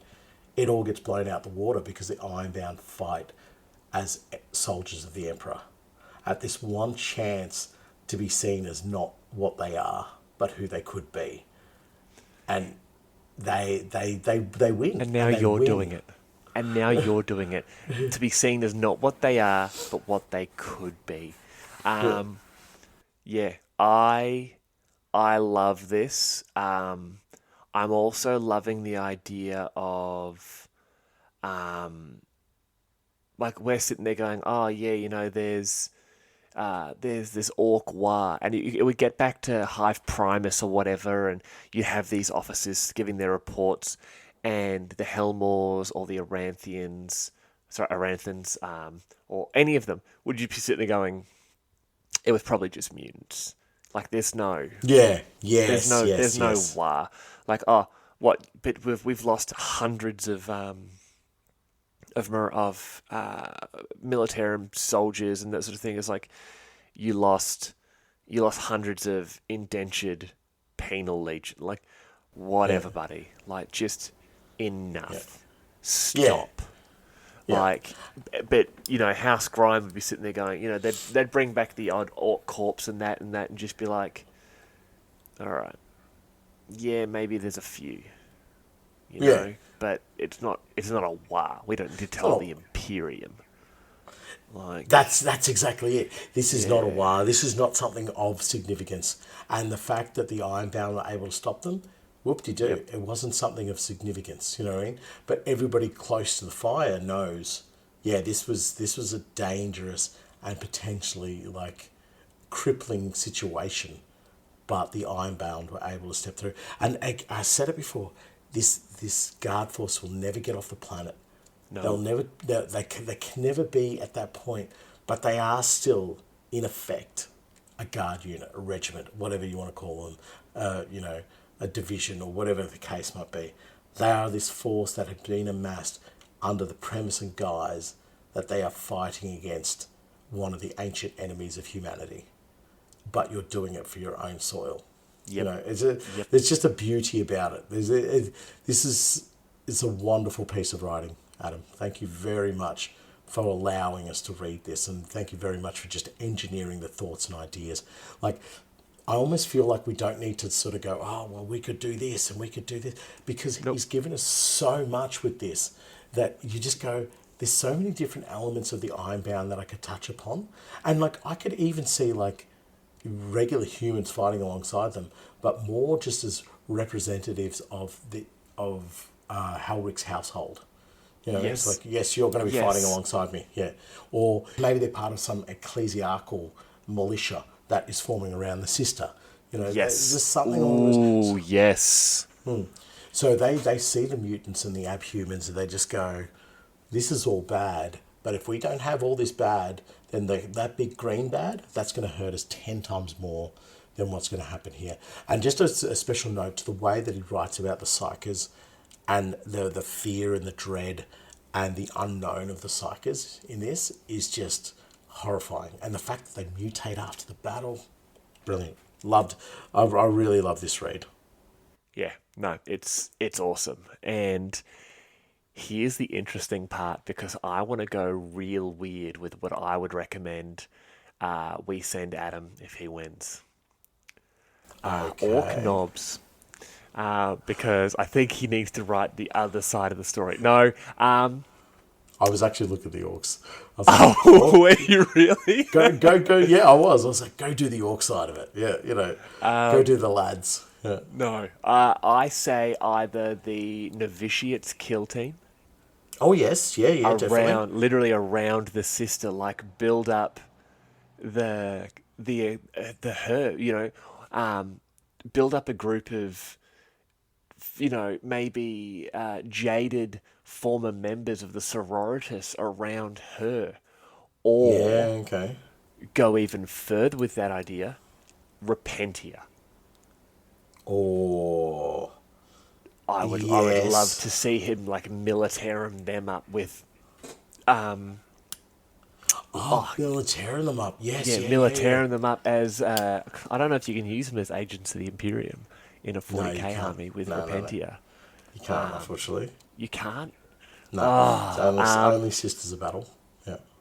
Oh, that's right. It's just the standard. I think it's a squad, standard squad and an immolator, and I think there might be one other option. I didn't really look too far into them. Yeah, I'd go that way. I'd go the kill team, or I'd even go. I would love to see him do Ogren, but actually, after they've salvaged some gear from the orcs, I'd love to see Ogren with like orc chain axes and orc armor plates. So you know how the Bulgrin have the big heavy chest plates, then with like the tank treads as like the loincloths and Yeah, stuff. definitely. Replace them with like orc armor plates, and Yeah. maybe an Ogren with like a snaz gun, Oh, that would one be of the cool. Luna snaz guns. Yes, Yeah, that would that be would be very, sick. very sick, actually. My choices, my first go-to was something that we can't get at the moment, actually, or we can't get. I don't know how long it's going to be till it ever returns. Was the Galapox infected? I think they're just Oh, a I beautiful. totally ignored the mutant idea. Yes. They're just a beautiful starting point for the mutants. When they're talking about the big hulking frames, there's lots of like little ickly bits in there that you probably wouldn't use, but I think they're a great start. Barring that, I think the Falgor Ravagers in sort of conjunction with the Chaos Cultists, I think would Yeah. be really, really cool, because the Chaos Cultists, I think, would be great at representing some pit fighters. The I'm going to Ravagers, change my option. the Ravagers, I think, are great for, just representing your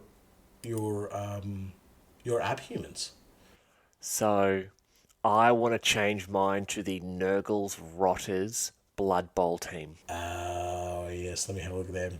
Let me have They've a look. got a great mix of like, there's these big boys where if you patch up like the torn skin and where like the intestines and that are hanging out, you could do them as almost like semi-Ogren types. There's a very like mutated mix in there, where they're all clearly human enough, but like they would be some very cool additions to like a PDF or guard squad. Like, can you imagine them Yeah. if you put them alongside like the Krieg kit? Like, imagine how Yeah. big they would be in comparison, and Yeah. them mixed with the the Doom Lords, which is another Blood Bowl kit, but they're slightly more armored, and it's a mixture of sort of hulking humans and beastmen. Right. Right. What are the what were those ones called The again? Sorry. Doom Lords, they're the Chaos Chosen team. So they've got armor which looks almost like a mixture of pit fighter Ooh. and sort of like, they've got the big shoulder pads, they've got the leather straps across, they've got the boots. Like, I'm actually probably heading towards the Doom Lords, because you could So get am I. some chain swords and las pistols and that sort of stuff on them real easy. And yeah, like the Beastmen as part of it, you can easily modify them up. I really like the Doom Lords for this, actually, because they don't quite look Imperium, which is really... They don't look I think is- Imperium, but they don't look too chaos. Exactly. Yeah. You took the words right out of my mouth there. They don't look too cocoa bananas over the chaos side. Plus, they're wearing shorts. Yeah, more minis need to be wearing shorts. Oh no, the a lot of the Nurgle guys are wearing shorts. Oh, okay. Well, they're all Oh, it's not really shorts. Blood The cloth has rotted away. Bowl. Okay, so they're letting the mouse out of the house, is what you're saying. The with their mouse, shorts. the mouse is out of the mouse house. Yeah. Um, Okay, so yeah, I guess nice. I'm in conjunction with you here. I think the Doom Lords. Doom Lords, yeah, sick. Yeah. All right, good. Yeah. I like them. I really like them. I think it'll be great for this army. Blood Bowl are really good boxes. I know. Do you know what breaks my heart is how much stuff was let go from Warcry? You know? how much stuff I never got around to getting. Yeah. But I know they would just go into the pile of shame Yeah, because and if anything, this teaches us that the moment you see a Games Workshop kit that you want, buy it straight away. Buy it straight away. Ignore everything else because buying that kit for the sake that you might use it days, weeks, months, or years from now, the last thing you want is for it to not be available. All right? That statement is Lorekeeper approved. yes, right. I agree with you. I'm gonna change my choice for his box just very slightly. Okay.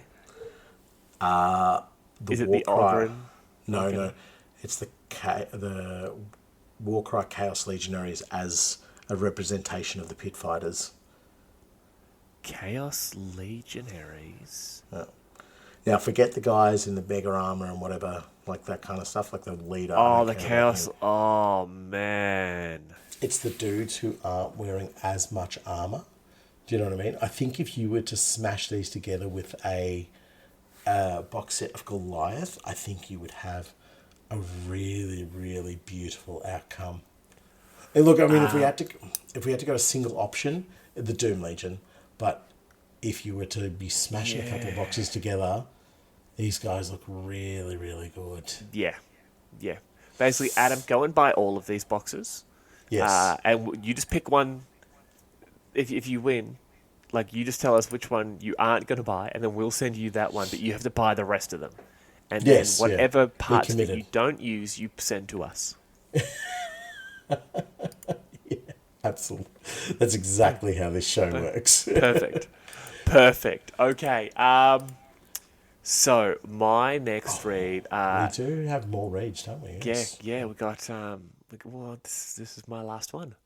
Your last one? Yeah. I've got one more, and then you've got one more. You actually do one more read than me this time. Yeah, that's right. Yeah. Yep. Now, this comes from a name that many of our listeners are going to be familiar with already.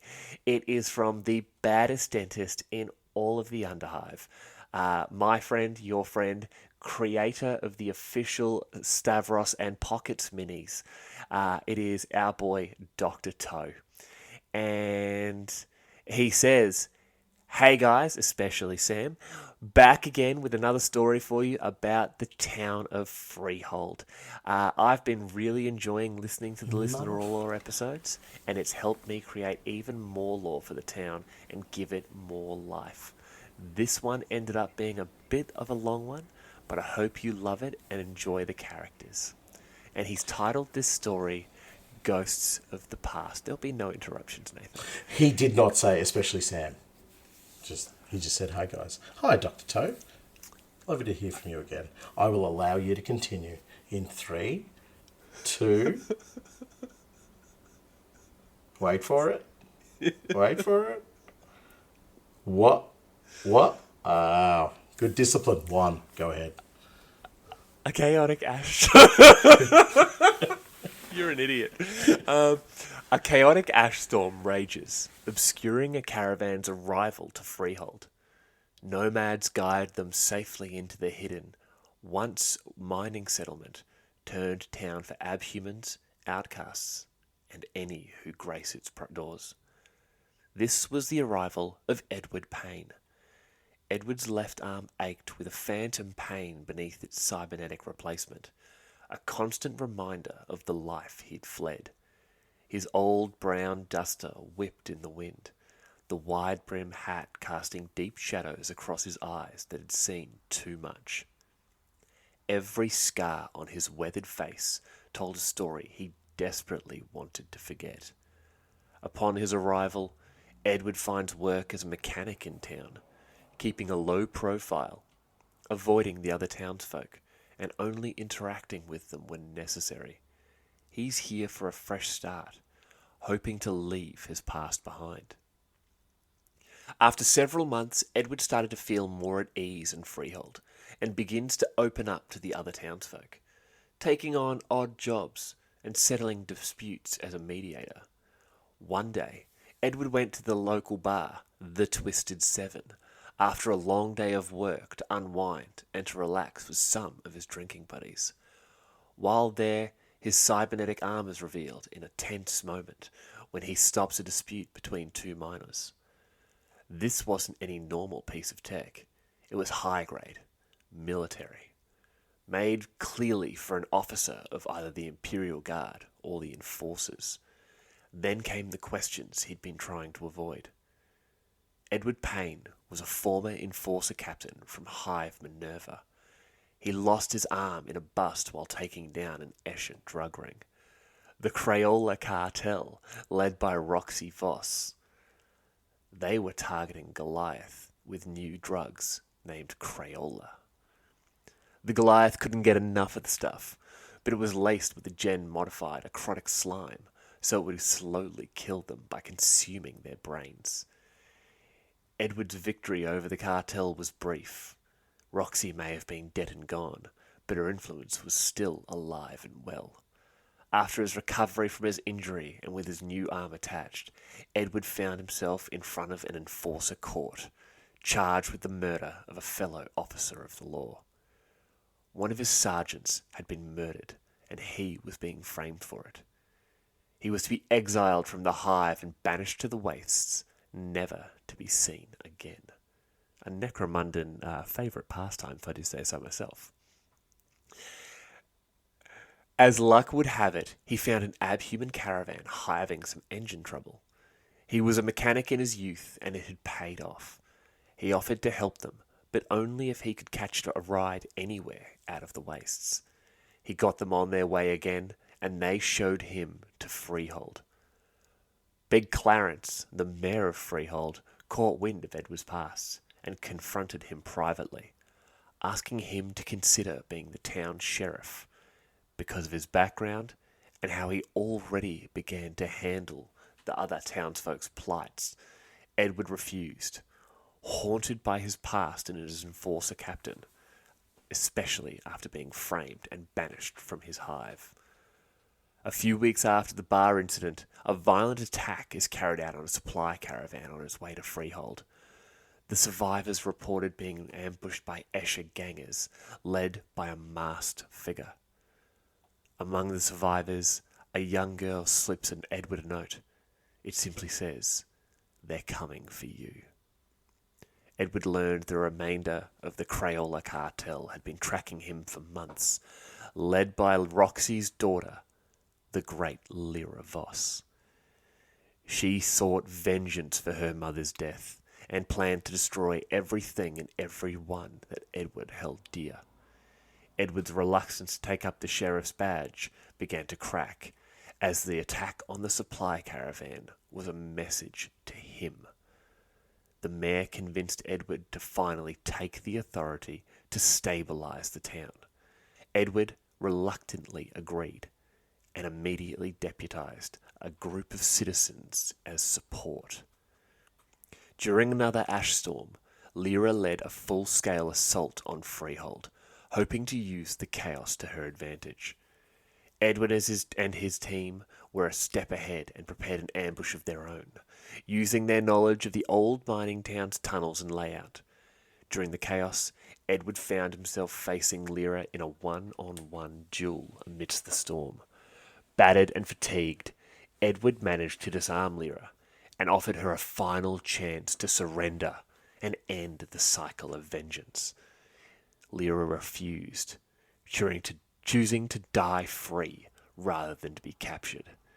He granted her final wish and sent daughter to join mother with but a squeeze of the trigger of her own plasma pistol. With Lyra gone, the rest of the cartel desperately fled the war-torn town of Freehold. In the days that followed, as Freehold rebuilt, Edward wore the sheriff's badge with a different kind of pride. Not the rigid authority of his enforcer days, but something earned through trust and tempered by loss. The townfolk didn't see him as just their protector. They saw him as one of their own, a lost soul who had finally found his way home. Standing on the edge of town, Watching caravans approach through another ash storm, Edward finally understood. Sometimes the ghosts of our past don't need to be outrun. Sometimes they need to be faced and put to rest.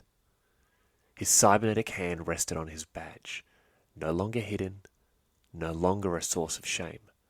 In freehold, among the outcast and the forgotten, he had found not just redemption, but also belonging. Boom. That's Boom actually in there. It indeed. just says boom. I love this, man. Everything that Dr. Toe is doing with Freehold, with big Clarence and this sanctuary for the outcast, the cast-offs, the ignored and forgotten members of Necromunda, where they are coming together. I mean, this is where his the glowworms were from. This is everything that we've talked about it in episodes, and it is literally a place. It's almost it's an oasis for those who seek something more than just living day to day. Yes, and for those who are rejected from the society at large, you know what I mean, and that's particularly Edwin's case, where it's just like, yes, you're not part of us anymore, or perhaps the demons in your head are making you not part of us anymore. It's too hard for you to continue on with. So, your option is go out into the waste and die, or try to find freehold, try to find something that is going to accept you on this god-awful planet. And exactly what you're saying with what Dr. Toe is doing with freehold, it's just a beautiful thing. It is honestly a beautiful thing. He needs his nameplate over a street at some intersection, some notable intersection.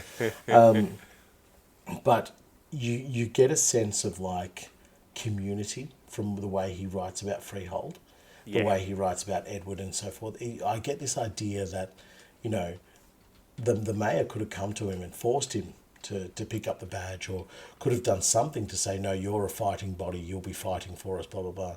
But instead, it is a request. It's asking, it's saying, please help the place that you're in. Do your best to try and help us here. I love this, especially because it's it's an enforcer story as well. It allows us to explore the idea of what happens to an enforcer when they lose touch with what they are, or lose the sense of who they are as an enforcer. You know what I mean?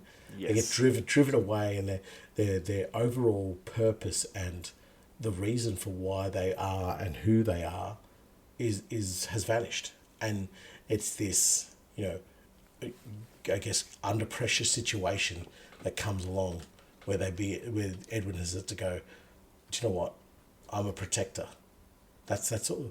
Like, I don't need no enforcer badge. I don't need no validation or vindication from anyone else. I am a protector.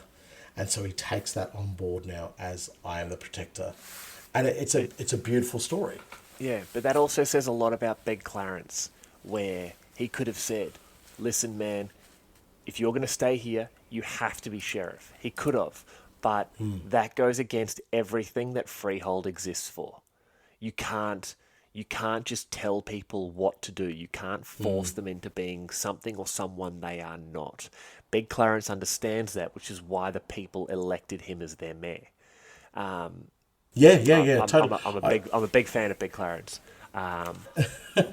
Big Clarence, by the way, in case anyone doesn't know, is a ratling in a really fancy hat, and he stands on a barrel and has two Ogren that carry the barrel around, so he's always eye level, so he's basically always taller than like the people he has to yell at. Yeah.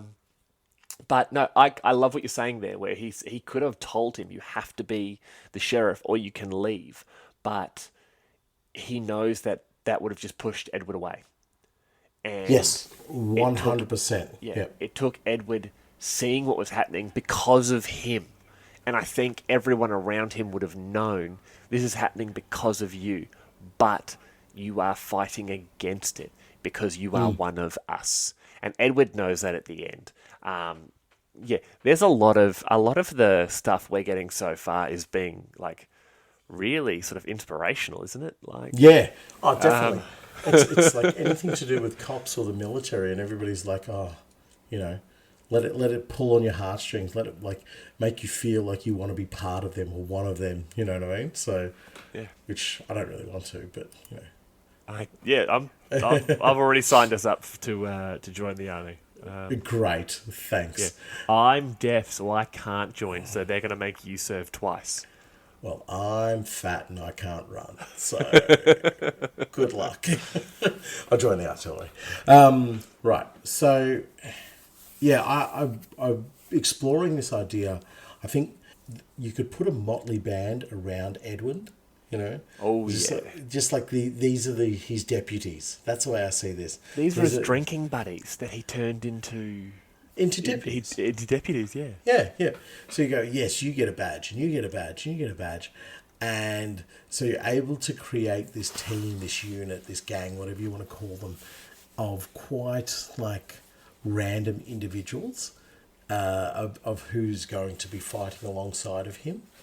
And I think it allows for some great modelling options. I instantly the Venator's list screams at you for it and says, "Please use me because you can have it a Rattling, you can have an Ogren, you can have a Beastman. Go for your life." You know what I mean? And Yeah.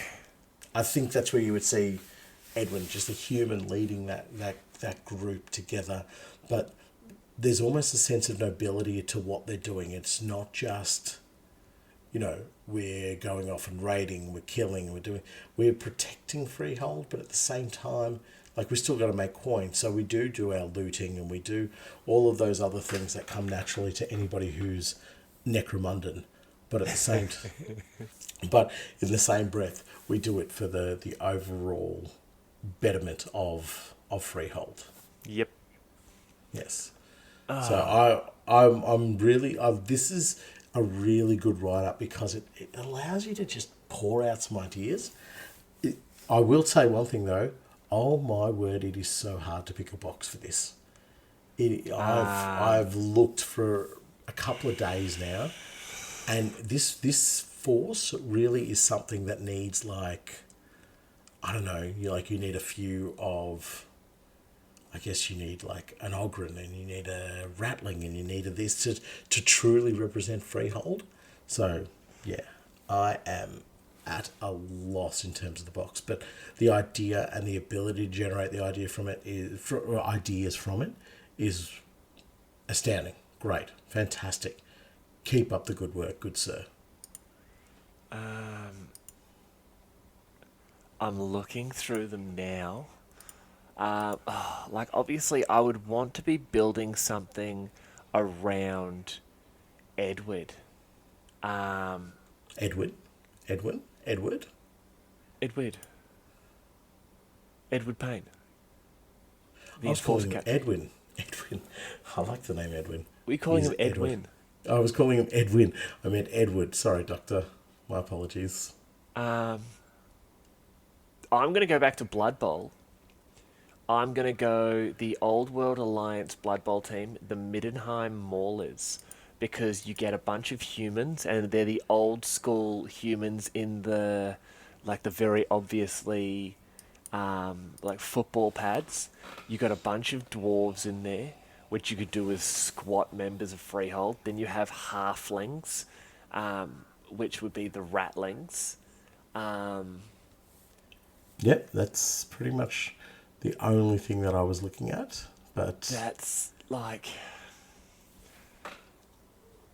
apart from that, this is a hard one. Oh, what you did you know say? what? The Middenheim Maulers. Yeah, the Middenheim. You could also go. You know what would be cool? It is going back to Warcry, and it is the Cities of Sigmar Warcry kit, the Wild Corpse Hunters. I looked at them. I think they would be really cool for this because They sort of look a bit scrappy. I think you're just more of Yeah. a head swap for them. I Head think would swap, chuck some pistols on them. I wouldn't even get rid of the crossbows. No, yeah, no, I don't think so. I think you'd maybe put like explosive tips on them if you wanted to, Yep. but you wouldn't have to. That was definitely one kit that I ogled for quite a while, just going, this could work. This could most certainly work, but Yeah. I just didn't. I don't know. I just didn't know how to make it. Do you know what I mean? Do you know Yeah. another kit that I was looking at is the Kroot stuff? I was like, the Kroot Oh, stuff dude, yeah. would do it, but I think there's just a bit too much work to get them over the edge. Do you know what I mean? To get them to that next level of where they need to be. But if you wanted to, yes, you could definitely put the effort into making them, because they're just the way the bodies look, the amount of gubbins and rubbish on them, you know what I mean? They really look like they belong out in the Badlands. Yeah. Yeah, But that is a as I said, really good call. the problem is again, there's a lot of work to do to make them look. I mean, you don't have to make them look human, but I think you'd want them closer to human than what they are as Kroot. You could go the agents of the Imperium. What are they called? They are the inquisitorial agents.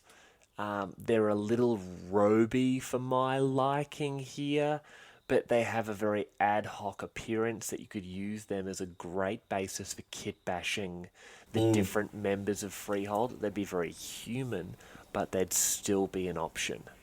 I did look at that as well, and I think you are right. They're a little bit roby. That's what deterred me from them. I was like, maybe not. This is a really hard one to do because I feel like it's just, you're not just going to do it with one box. This, Okay, unfortunately. cancel that. Let's really lean into the drinking buddies aspect that he mentioned. Yeah. Heading back to Blood Bowl, the Norse Blood Bowl team, the Norska Rampagers. You got a bunch of dudes. There are literally two, there's a couple of them who all have flagons in their hand, so they're literally still drinking. There are drink pegs. Like, what else do Do you you know? need? Do you know what I like in that kit? The berserker type things. They've actually Yeah, got mutated legs as well, so yeah. that can sort of fulfill a little bit of your abhuman A head sort swap? Not even of. a head swap. They're damn near beastmen. Yeah, definitely. Yeah, I'm saying the Norska Rampagers. Do you know what? I'm on board with you. The Yep. more I look at these ones, they sort of tick the boxes of everything that we want to see out of this gang, other than having an Ogren and all the rest of it. But you've got a couple of abhumans course. in there. I'm going to go with this kit as well. Yes. Yep. Yes. Perfect. All right. Cool. Thank you for that, Dr. Toe. I'm still waiting on my retainer, Your but retainer. Oh, for your teeth. because he's a dentist. No, it's okay. I'm trying to bring highbrow humor into the podcast. That's cool. Is that what you're looking for? I'll give you that laugh. It is. Oh, that was the best. You So- are funny. Why don't you jump into your last read? Yes. So the next read I have comes from James Morgan, actually, like part of a large banking conglomerate. So it's amazing that they listen to the show, which is fantastic. Evening, lads. Hope I'm not too late. Matt, take notes again. That was a beautiful intro to an email. I am joking though. I don't mind knuckleheads. It was quite funny. You're all of our friends. The formation of customs and excise patrols was originally formed at the Eye of Selene, where some enterprising ship captains were going over their maximum smuggling allotments, capped at 9.76% of credit value or weight of shipped goods, whichever comes first. Under the concept that, of course, everyone needs to steal a little bit. Dockmasters started hiring enforcer washouts and local toughs to patrol and confiscate any and all illicit material that met the criteria. Basically anything not nailed down or accounted for by bigger fish. This made customs colloquially known as the fun police for obvious reasons. Over time, the sales of confiscated materials meant that they could expand into other areas and offer their services to guilds throughout the planet. The Water Guild has always been fiercely protective of all potable liquids on Necromunda.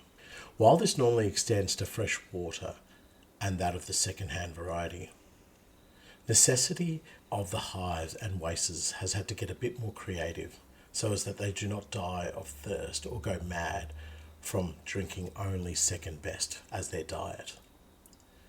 This was a marriage made in heaven, as now they spend their days hunting down every illicit pistol, dehumidifier and well driller on the planet.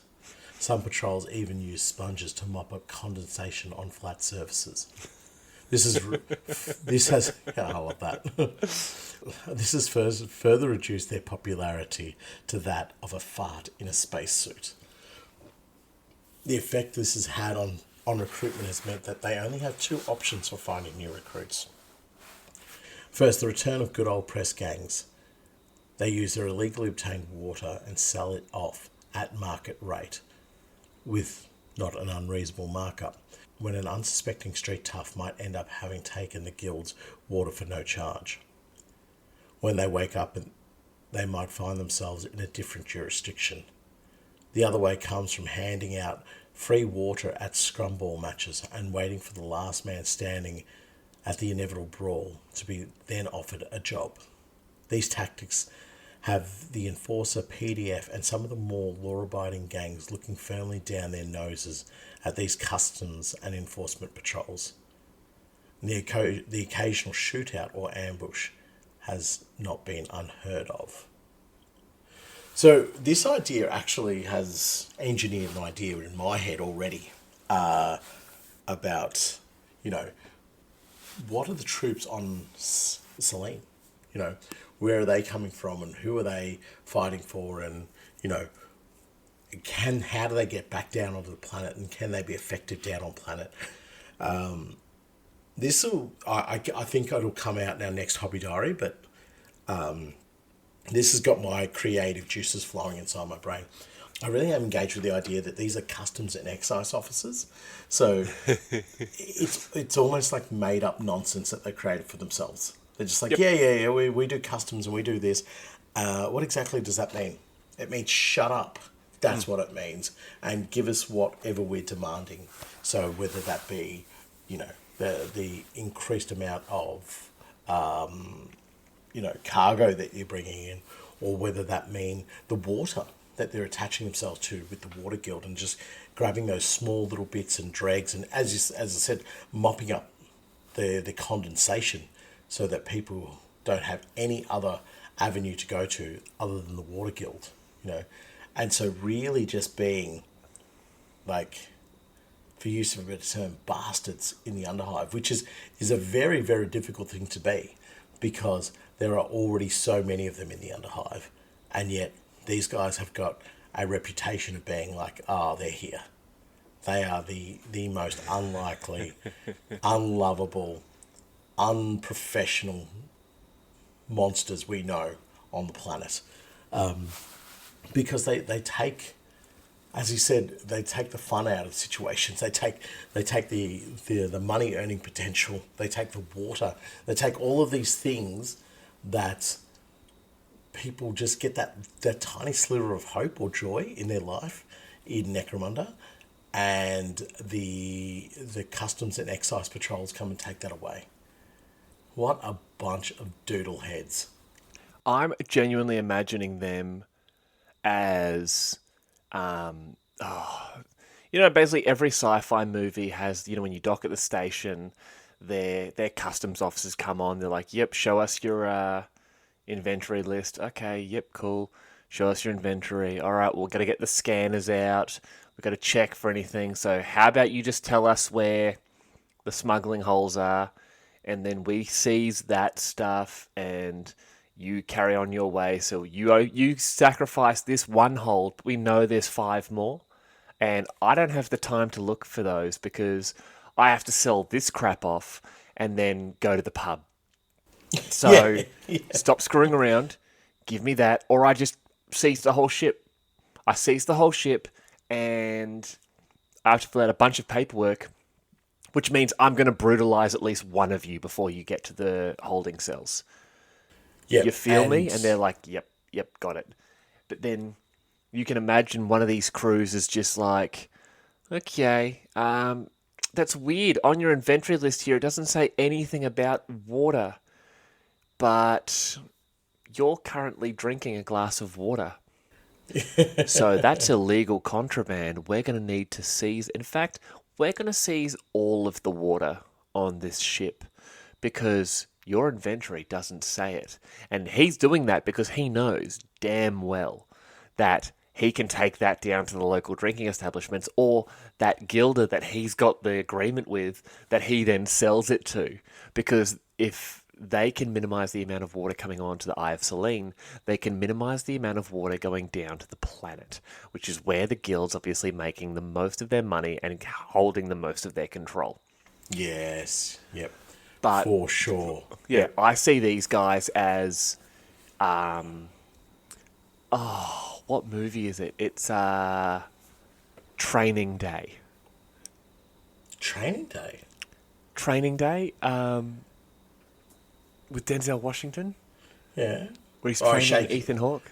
Oh, yeah, yeah. Basically does like shakedowns on people. Yeah, it does Yeah. shakedowns and stuff. I'm picturing, this crew basically being led by it's basically a whole bunch of Denzel Washington and that crew of guys he has when they're doing the break and enters and that sort of thing. Yeah. Where it's like we've got this whole thing. Is it Training Day? I think Yeah, it's I Training Day. Yeah, yeah, it is. But he's they've got this. They enforce the laws to a point, but only if what they're enforcing isn't going to make them money. Like Yeah. they're proper corrupt, and the way James describes them is they are basically everyone steals, everyone's stealing, everyone is Yeah. smuggling, everyone is breaking the law somehow. Yeah. But you steal too much. You're smuggling in too much. You're starting to affect our profit margins.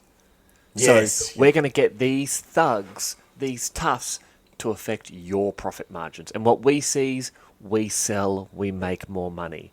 We're not doing this to you. You're making us do this. That's their mindset.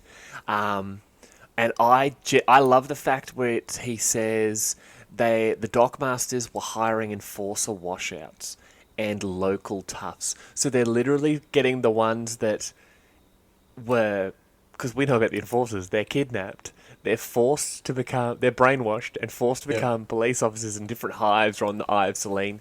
But there's going to be a certain number of them that just don't cut the mustard, Yeah, yeah. Like- 100%. And that's the people that they're going, these are Mickey Mouse. Yep, these are these our are cup ours. of tea. Yeah. Yep, we want guys who exactly. go, yeah, I could have been an enforcer, but, the system was rigged against me, blah, blah, blah. So that's why It wasn't rigged against you. You shot 3 civilians in the face. All right? Yeah. Sir, this is a McDonald's. Like, But everyone here is armed. true. But the washouts that I see are people who still think they are enforcers. Do you know what I mean? Yeah. They're like, Yeah. oh, no.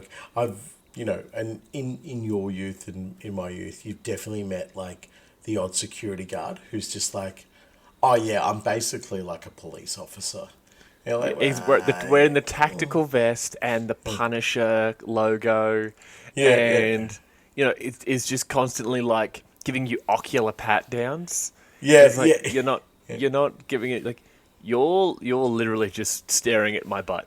Like you were a strange man. It's like Yeah, No. and so you have these security guards who think they're police officers, and they're really like try to push it over the edge. And, it's not all of them. It's like 1 in like 50 or something. That's what I can see the entirety of the customs and the excise being made up of. Yep. All these guys who just like walk around just going, yeah, I'm totally an enforcer. Like, I'm actually like, I've probably got more authority than an enforcer right now, but I'm not going to cross that line. You're just lucky that I'm a nice guy. And you're not. You're a horrible SOB, but you're going to play that card, play that game, so that it suits the narrative inside your own head. But at the end of the day, you're closer to a criminal than you are to an enforcer. Correct. Which they're also quite close to criminals as well. But that is beside the point. So I can imagine like an Arbite looking at one of these and just going, don't. Just don't. You have no concept of the rules. One of these guys would speak to an Arbite. The Arbite would just turn, initiate beating protocols, and just be like, but would never say a word. Would just beat the absolute dog wallop out of this security guard, and then just turn and then continue marching. And the rest of the fun police are basically standing there going, whoa, what just happened? And one of the dockmasters reaches their head around the corner and is just like, that was an Arbo. You don't even look at them. If they speak to you, you look down. Yeah. Like, and what if they is speak wrong to you, with you? you're already in trouble. You've done something silly. Yeah. If one of them decides you've done something wrong, they just pop you with their combat shotgun. Yeah. And then charge us to get rid of the body. Like, what are you doing? Yeah. No, I see these people as thugs. They are the corrupt. They're the corrupt customs officials that are just waiting for a bribe because that's all they're good for. Yes, absolutely. And if they know that they can get a bribe off you, they will probably push you every single time you come to Celine. Yep. You know what I mean? Yep. They'll be like, exactly. the bribe, it's actually gone up this week. Oh, it's actually gone up to this. It's gone up in the... And it's like, right, okay. I shouldn't have paid you money in the first place because you are without scruples, Whereas, Correct. There might be other people doing a shakedown. They'll just go, we'll just, we'll take our normal cut. These guys would be like, well, our normal cut went up 10%. And also any water you have because the Water Guild doesn't like you. So we're going to need to do that now. So, yeah, I think these are going to be a really cool sort of gang idea to do as well. Just because they would be sort of like still dressed up in like their space gear, if you get my meaning. Oh yeah. And when they're still down in the highs, they're still just going to parade around. Like they'd want everybody to know that they're customs and excise officers from Celine. Like, well, I can imagine them going down to Hive, not for many reasons, but the one reason I can think they would be going down there would be to go and pick up more washed out enforcers, or maybe to pick up smugglers that have been arrested and take them back to Celine. Yeah. So, and they would try and give that air of like, you get a fancy uniform. Look at us all in our fancy uniforms. Don't we? We look amazing. You know what I mean? And I could just imagine an enforcer patrol coming upon them and just be like, get the fire truck out of here.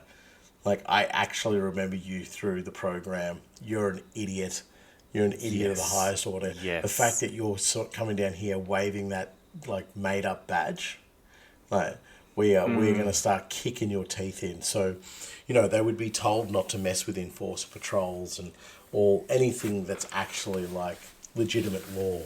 So, yeah, I'm quite engineered by this idea. As I said, it sort of got me thinking about something else, but that's for a hobby diary later on down the track. Yes. If you had to build these guys with a box, what would it be? Who would it be? Oh, it's the Navy Breaches straight away. Yeah, that's what I was thinking too. It's perfect because it's the we've really painted them as bumbling idiots, as these sort of yeah, basically glorified power tripping security guards.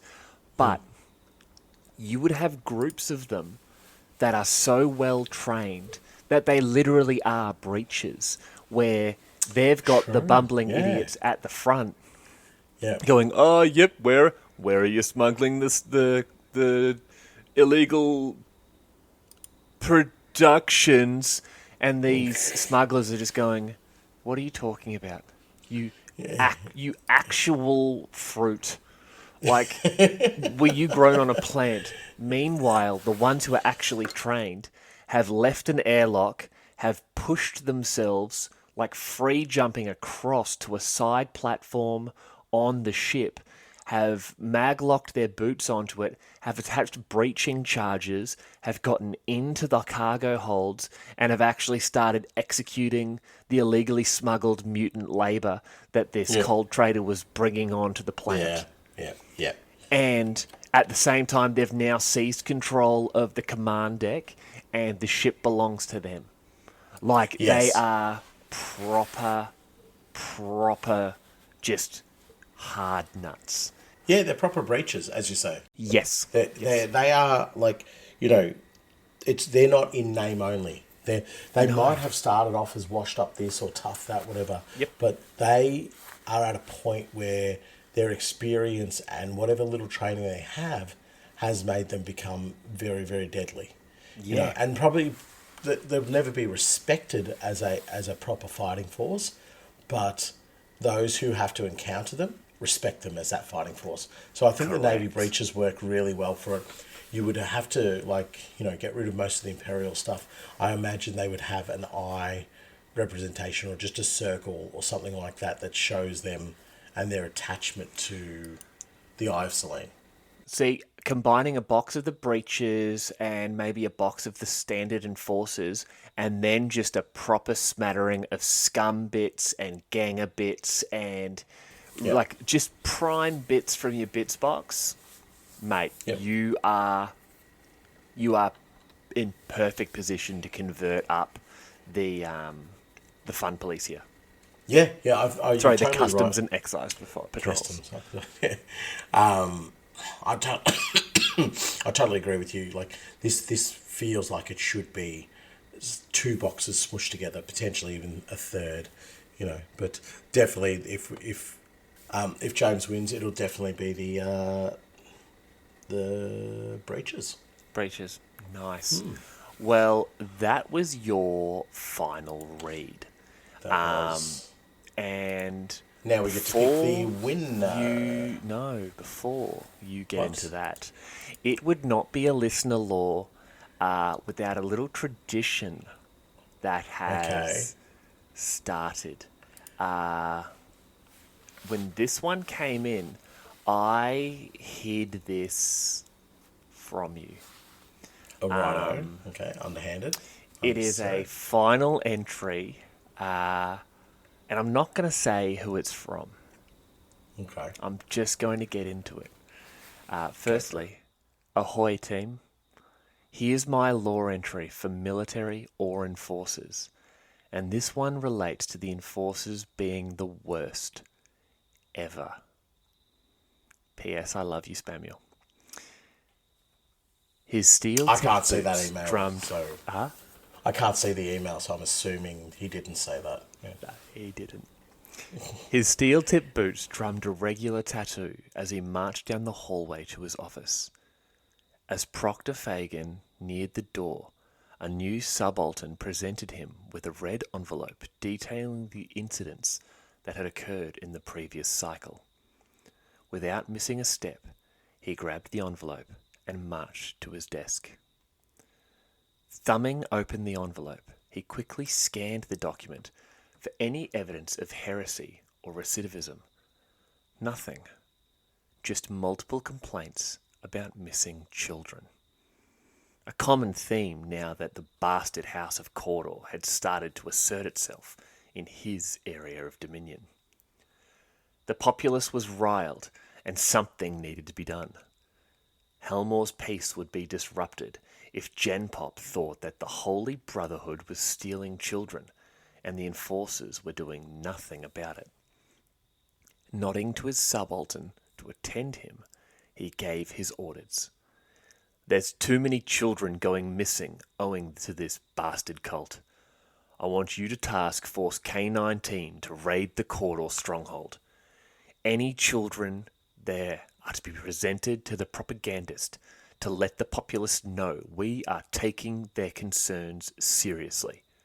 I want non-lethal weapons only. Concussion and shock weapons. I don't want to start a full-blown war with the God Emperor's chosen. After his team left, he pulled out a black envelope that was hidden in the midst of his usual briefing notes.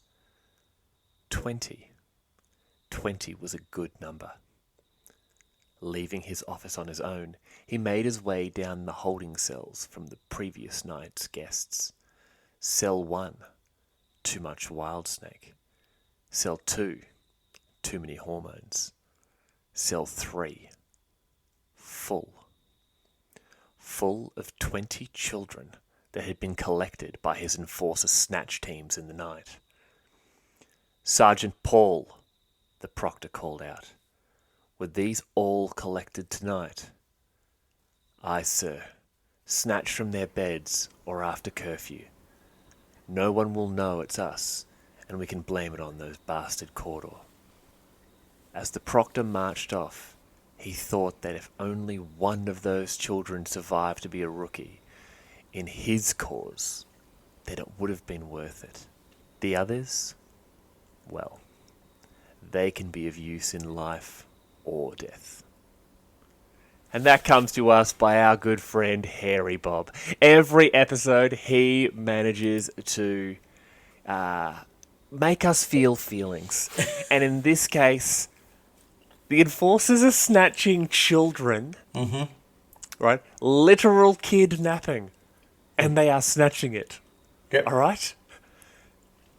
They're thieving the children in the hope that they can turn one of them into an enforcer. I like that. Just one. Yeah. Just one. They've this proctor has 20 kids, and he's like, if one of them survives just to be a rookie, might die the first shift, but as long as one of them survives to be a rookie, it's worth it. The other 19, well, worst case scenario, we grind them up, turn them into a pie.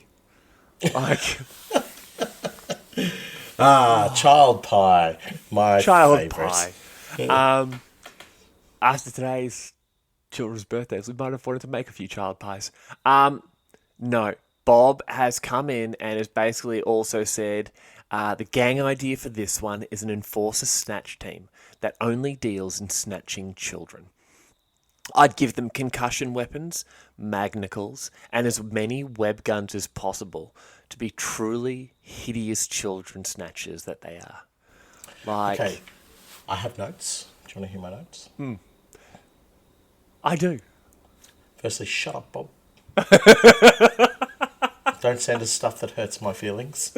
You need to stop. Send us more stuff that hurts our feelings. No, as always, brilliant. Love your work. Secondly, he is just finding a way to justify lots of web guns in a enforcers gang. Don't disgusting. think we don't see that. That old is metagamer Bob. Yeah. That is a disgusting way to use your law to violate your opponent. In fact, I'm just going to quickly send him an email asking if he can write a gang list around that, because not so I can use it, because I don't want to use that. I want the gang list maybe broken down into possible few upgrade options for what if you're going to do that in a campaign or a 2-day event, so I know to avoid those options. Like yeah. Do you know what I hate? Do you know what I hate about this? Go to the Cawdor stronghold and just grab any kids that are there. Yeah. Like, they know there's going to be kids there, and they're just like, round them all up, and we'll show them to the population. We'll say, look at the filthy, like, Cawdor. Look what we found at the Cawdor. Look what we found. They're disgusting. Yeah. You 20 people are still missing your kids. The Cawdor must have sent them somewhere else. Yeah. But we'll find them. Look how many we found. We found 7. So they all claim that their parents live in the stronghold. They're liars. It's They've no been fact brainwashed. children are liars. Yeah. They've been brainwashed. This is your son, isn't it? we lost a daughter. Yeah, this is your son. You Yeah. remember? It's like, no. Okay, I guess we have a son now. Yep. Yeah. What was your daughter's name? Sharon. Okay. Well, this is Greg. Garen. Oh, right. Oh, we both went with G names. Greg. Your daughter's name's Greg. Yeah. Enjoy it. You're welcome. Yeah. Enforcers for life. Yes, if you do happen to have a son, though, he'd go great now in Force, a recruitment program. Oh, you do happen to have a son. We'll take him. All right, see you later. So they take the son as soon as I hand him over. But, again, Bob, you come firing through with some good stuff. My heart still hurts from Belter. So. Oh, you had to mention it. No. Honestly. I mention it because my heart still hurts from that. Yep. So this man's not winning a thing. By the way, just to let you know, just put it out there. You can't hurt my soul, like burn it, and the wit about the grey, and then just be like, oh, do you know what? I tried to win a competition about stealing kids. You know, Yeah, here's a another one of light-hearted Nathan's favourite story things. about child theft to two fathers. Yeah. Like, On that their being sons' said- birthdays, Yeah, their yeah. birthday parties. Yeah, cracking idea, Bob. You really timed that one to T. All right, he's not winning a thing. He's actually going to get an angry email. I love you, Bob. Oh, I love you. I love you, Yeah. Bob. There's no two ways about it. You're not winning a thing. Okay. You need to pick a winner. We need to pick a winner. That's not the child snatcher. This is not the child snatcher. All right. We need to pick a winner. We need to pick a winner. I don't think we're in a position to have many winners. We can't do an Oprah, unfortunately, for this one. No. I'm going to be super honest. I know who I want to win. I already am tilting towards one. Yep. The discussion that the story sort of created between the two of us, the imagery that it created while it was being read, I'm sort of skirting around it here. On the count of three, why don't we just say who we both think should win? So we'll go 1, 2, 3, name. All right? Okay. So 1, 2, 3, Adam. Not Yeah. Bob. Yes. Not Bob. I was going to say me.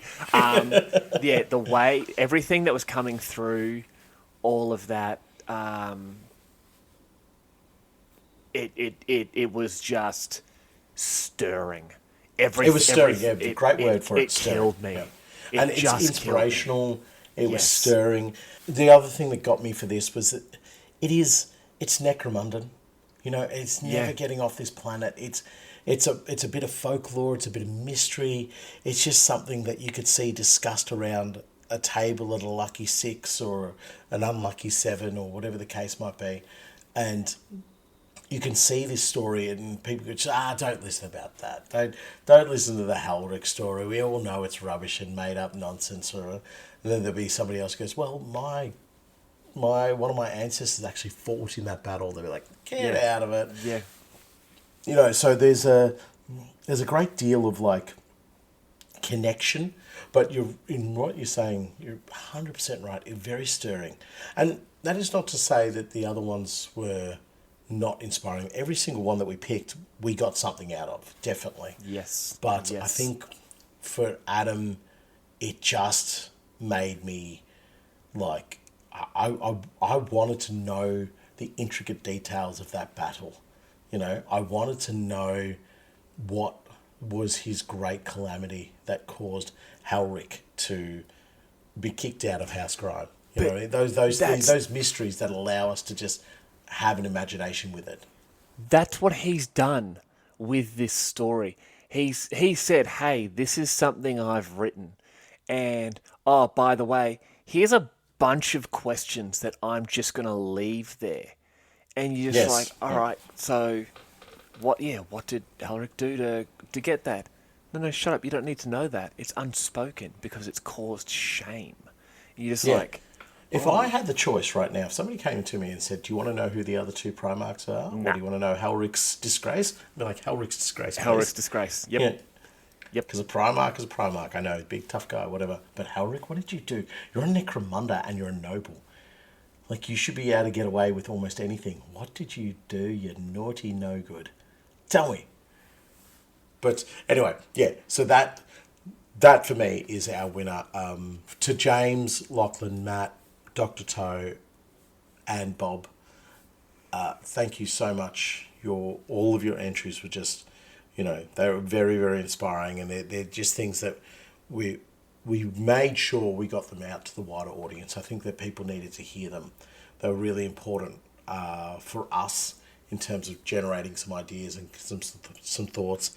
But we can see the passion and love that you put into it. So, thank you all very much. And Adam, you are a deserving winner. Fantastic effort, sir. Now that that's come out, I have something to bring up here. You have an issue with a listener of ours who on our Patreon goes through as a Wargamer in the Dark. Look, he...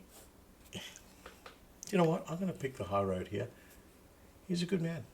Well done. He is, because his name is Adam. And No! No! No! This is a G-rated. It's not him, is it? no, it is. He can get fire trucked. Bob, you win it. I veto my decision. You've won, Bob. I've been holding on to that for this whole time. Nah.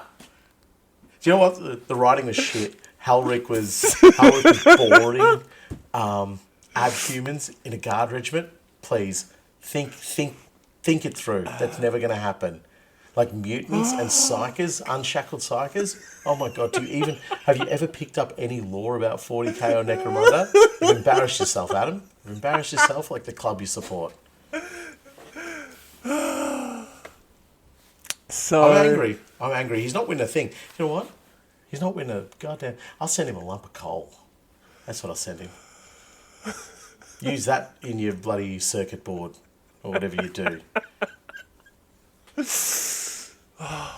I love this podcast. I don't. Not after that. Yeah, bro, I will reach out to you. I don't remember what we said we were going to do. I think it was the Chaos Blood Bowl team. Oh, no. He can get... Do you know what? He can get a box of fire dragons. Wow. Okay. Well, let's not be that harsh. We'll send them Pathfinders.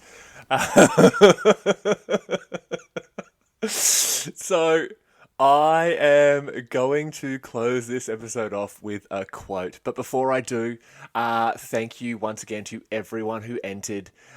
We will have another listener lore in like 3 months. 3 months. I think we're doing them quarterly. Yeah. We'll talk about it a lot more than this one. Yeah, we won't take a holiday midway through. We won't take a holiday midway. We might actually. Shush, don't. No, not that. No, not them. I actually have a quote, by the way. So I think I should do mine first. But anyway, what were you going to say? So we will do that. So yeah, there's no holidays. So, all right. Do you have a quote? I do have a quote. It's actually a really good one. Do you want to hear it? Okay. Yep. High knuckleheads. Attributed to Matt Mayo. It engineers in me both a feeling of community, friendship, but also anger. So it's like, it's wonderful. Well done, Matt. Yeah. Yeah. Oh, the semicircle things on the back of tanks, they're called trench rails. Yeah, I know that. Because I think you've told me about them before, and I've completely forgotten about it until you said it before, and then I've just remembered. They're called trench rails. So I have a quote.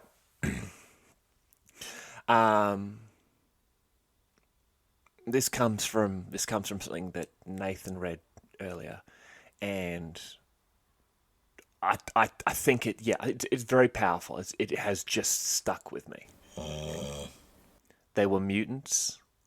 abhumans, criminals, outcasts.